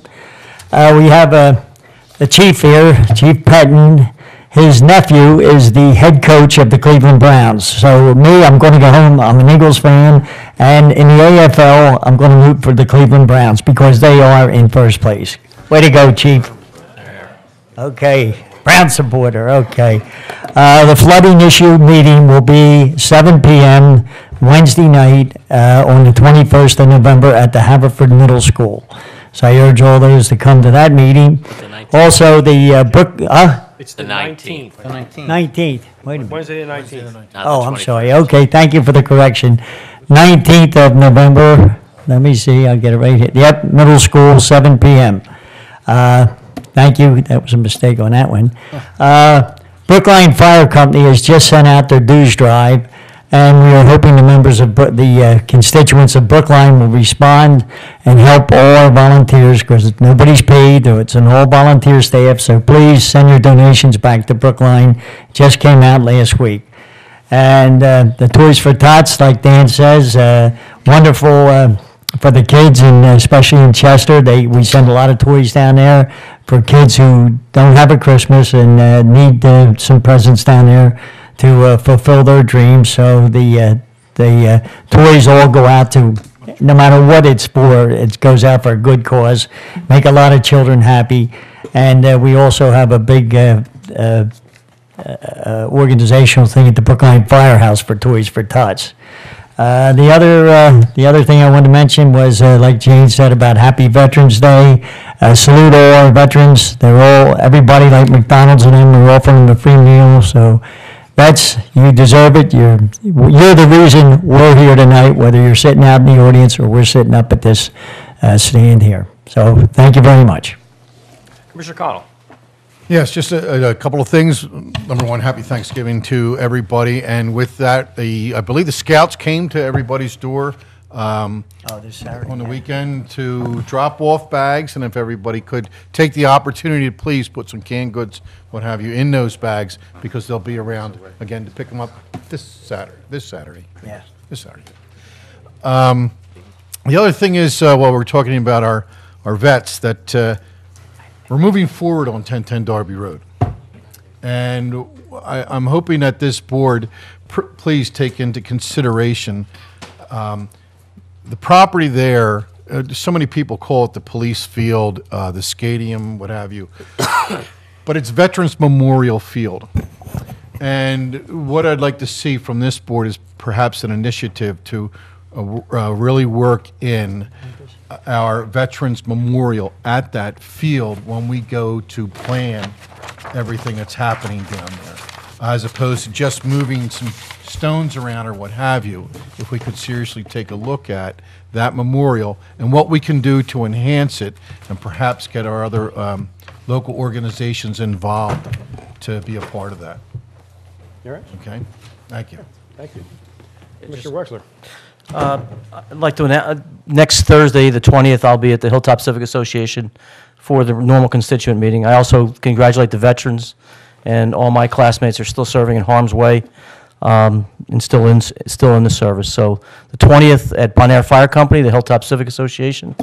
And again, I'd like to thank all the volunteers from both Lanark and Manoa for the last 70-plus years. The first of this month, we started our new ambulance service under the guidance of the University of Pennsylvania. And again, it's been a smooth transition, and Larry, thank you and your staff and the university. With Penn Star taking over, we haven't seen any degradation, but thank you to all the volunteers over the last 70 years. Thanks. All right, I just have two things. Veterans Day, reiterating Happy Veterans Day to all those who served, and Happy Thanksgiving. Enjoy the holiday. With that, I will entertain a motion. So moved. Second. Second.